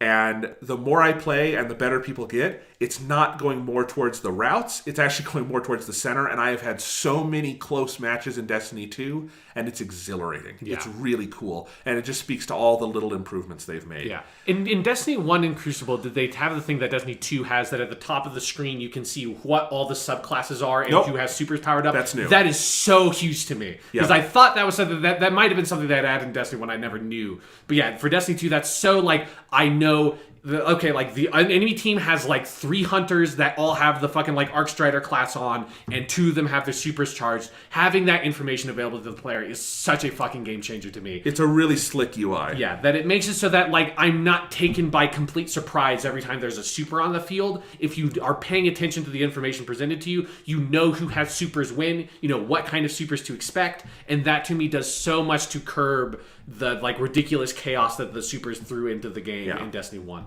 Should also say 2 more things. I think the maps are generally really good. My favorite one might be the one that's on Fellwinter Peak, which is the area from Rise of Iron. That was awesome. And then the other thing to note about Crucible is we're mostly talking about the quick play stuff. The competitive playlist, it's actually, I don't know if competitive is really the best word for it, because that makes it sound like it's ranked and stuff. It's not. It's just another way. It's games that are a little lengthier and a little more in depth. And if you really like Crucible and are good at it, like that's a really good one to play, because there's stuff like survival and other things, and those tend to be really fun game types, and I've enjoyed that. And Destiny is the rare FPS that I actually would say I'm pretty good at, and I'm usually like at the top or near the top of my team. And so I really enjoy Crucible, and I think I can tell that it just feels a lot tighter. And I didn't realize it at first, but I think ultimately I think that might be a good thing, because we were all kind of relearning what this thing is. Yeah. And overall now it's easily one of my favorite parts of the game. Probably the thing I look forward to the most when I go into it these days. Yeah, because also one thing I really like thinking about balance is I always felt like the auto rifle was so like the weapon you needed in Destiny 1 Crucible. And in Destiny 2... like every weapon I've used feels like totally viable 100. Like I mostly use the scout rifle and my pistol. Yeah. No, and again, it's however you want to play it. If you're good with it, it'll probably work for you. So so we should probably start wrapping this up. Destiny 2, we will obviously talk more about it in the weeks and months to come, and we're going to have DLC in December. It's going to be the first expansion, which will be cool. But It's a good game. Yeah, it's just like talking about it makes me want to play Yeah, it, which is the exact same way with Destiny 1. It's such a fun, like, I just love, there's so many different ways to play it. And the one thing, like, before we exited this out, one thing I do want to highlight that I think is the biggest improvement in Destiny 2 is that experience of, like, instead of going and dumping into a Strike playlist or dumping into a Crucible playlist, you can just go to a planet and go around on that planet and have fun. And, like, go to public events and maybe you have some adventures you haven't finished up. Or go, like, do some of the challenges and go to, like, raid some of the lost sectors and go hit the public events. Just go find random bullshit that's on the map. There's so much more richness in those sort of like the patrol zones that in Destiny 1 was something I dreaded ever having to go to because it was just a fucking terrible part of that game. And Destiny 2, like, that's the thing I've kind of spent my most time on in the end game is just like going onto those planets and be like, I'm going to wrap up these challenges and do some public events and see what happens and just have fun with it and just kind of chill and hang out. And to me, that is the biggest improvement of Destiny 2, is that it has fulfilled that side of the game that was the most lacking in Destiny 1. I think Destiny 2 has kind of become the best version of itself, at least in terms of core identity, if not how it's actualized in every area of it, which is that Destiny is not necessarily like the deepest game out there, but it is so much fun. It asks you to have fun with it. Yeah. It is just a very entertaining game to go play with enough depth to the gameplay and the different systems to keep you coming back. It's a very good social game. I don't think either of us have played the Raid, but it sounds like that one is really cool. So, yeah, I mean, if you never played Destiny 1, this is a great place to start. Yeah. I would definitely recommend Destiny 2. If you have a PC, go for it. Go wild with that. But, like, this is, this has been a long journey, as we talked about, and we chronicled all of it on this podcast. Yeah. This podcast is a history of Destiny if you want to go into it. But, I think I have a smile on my face most of the time I'm playing Destiny. Yeah. And I really like that it is there and part of the landscape right now on consoles. Yeah. Destiny is a game I have gone back to time and time again since it came out in 2014, and I'm looking forward to keep on coming back to it because they keep on giving us good reasons to. Yes. So that's Destiny 2. It's good. Another great game in a year of ridiculously great games. Next week is a rarity, Sean, because I don't think we have any major game releases before the next podcast. Yeah. Thank fuckity Christ. Just get to sit for a little bit and play the games that we already have. I have a couple of games that I have downloaded on my console, like Neo, that I've wanted to play, that I've owned for a couple of months now, and just literally have not had time to go to. Yeah, so I don't know what we're going to talk about next week. That's been really rare on this show for a while, but we'll find something. It'll be fun. Find an excuse, and it's good times. I really need to go back and play some more Destiny 2 right now.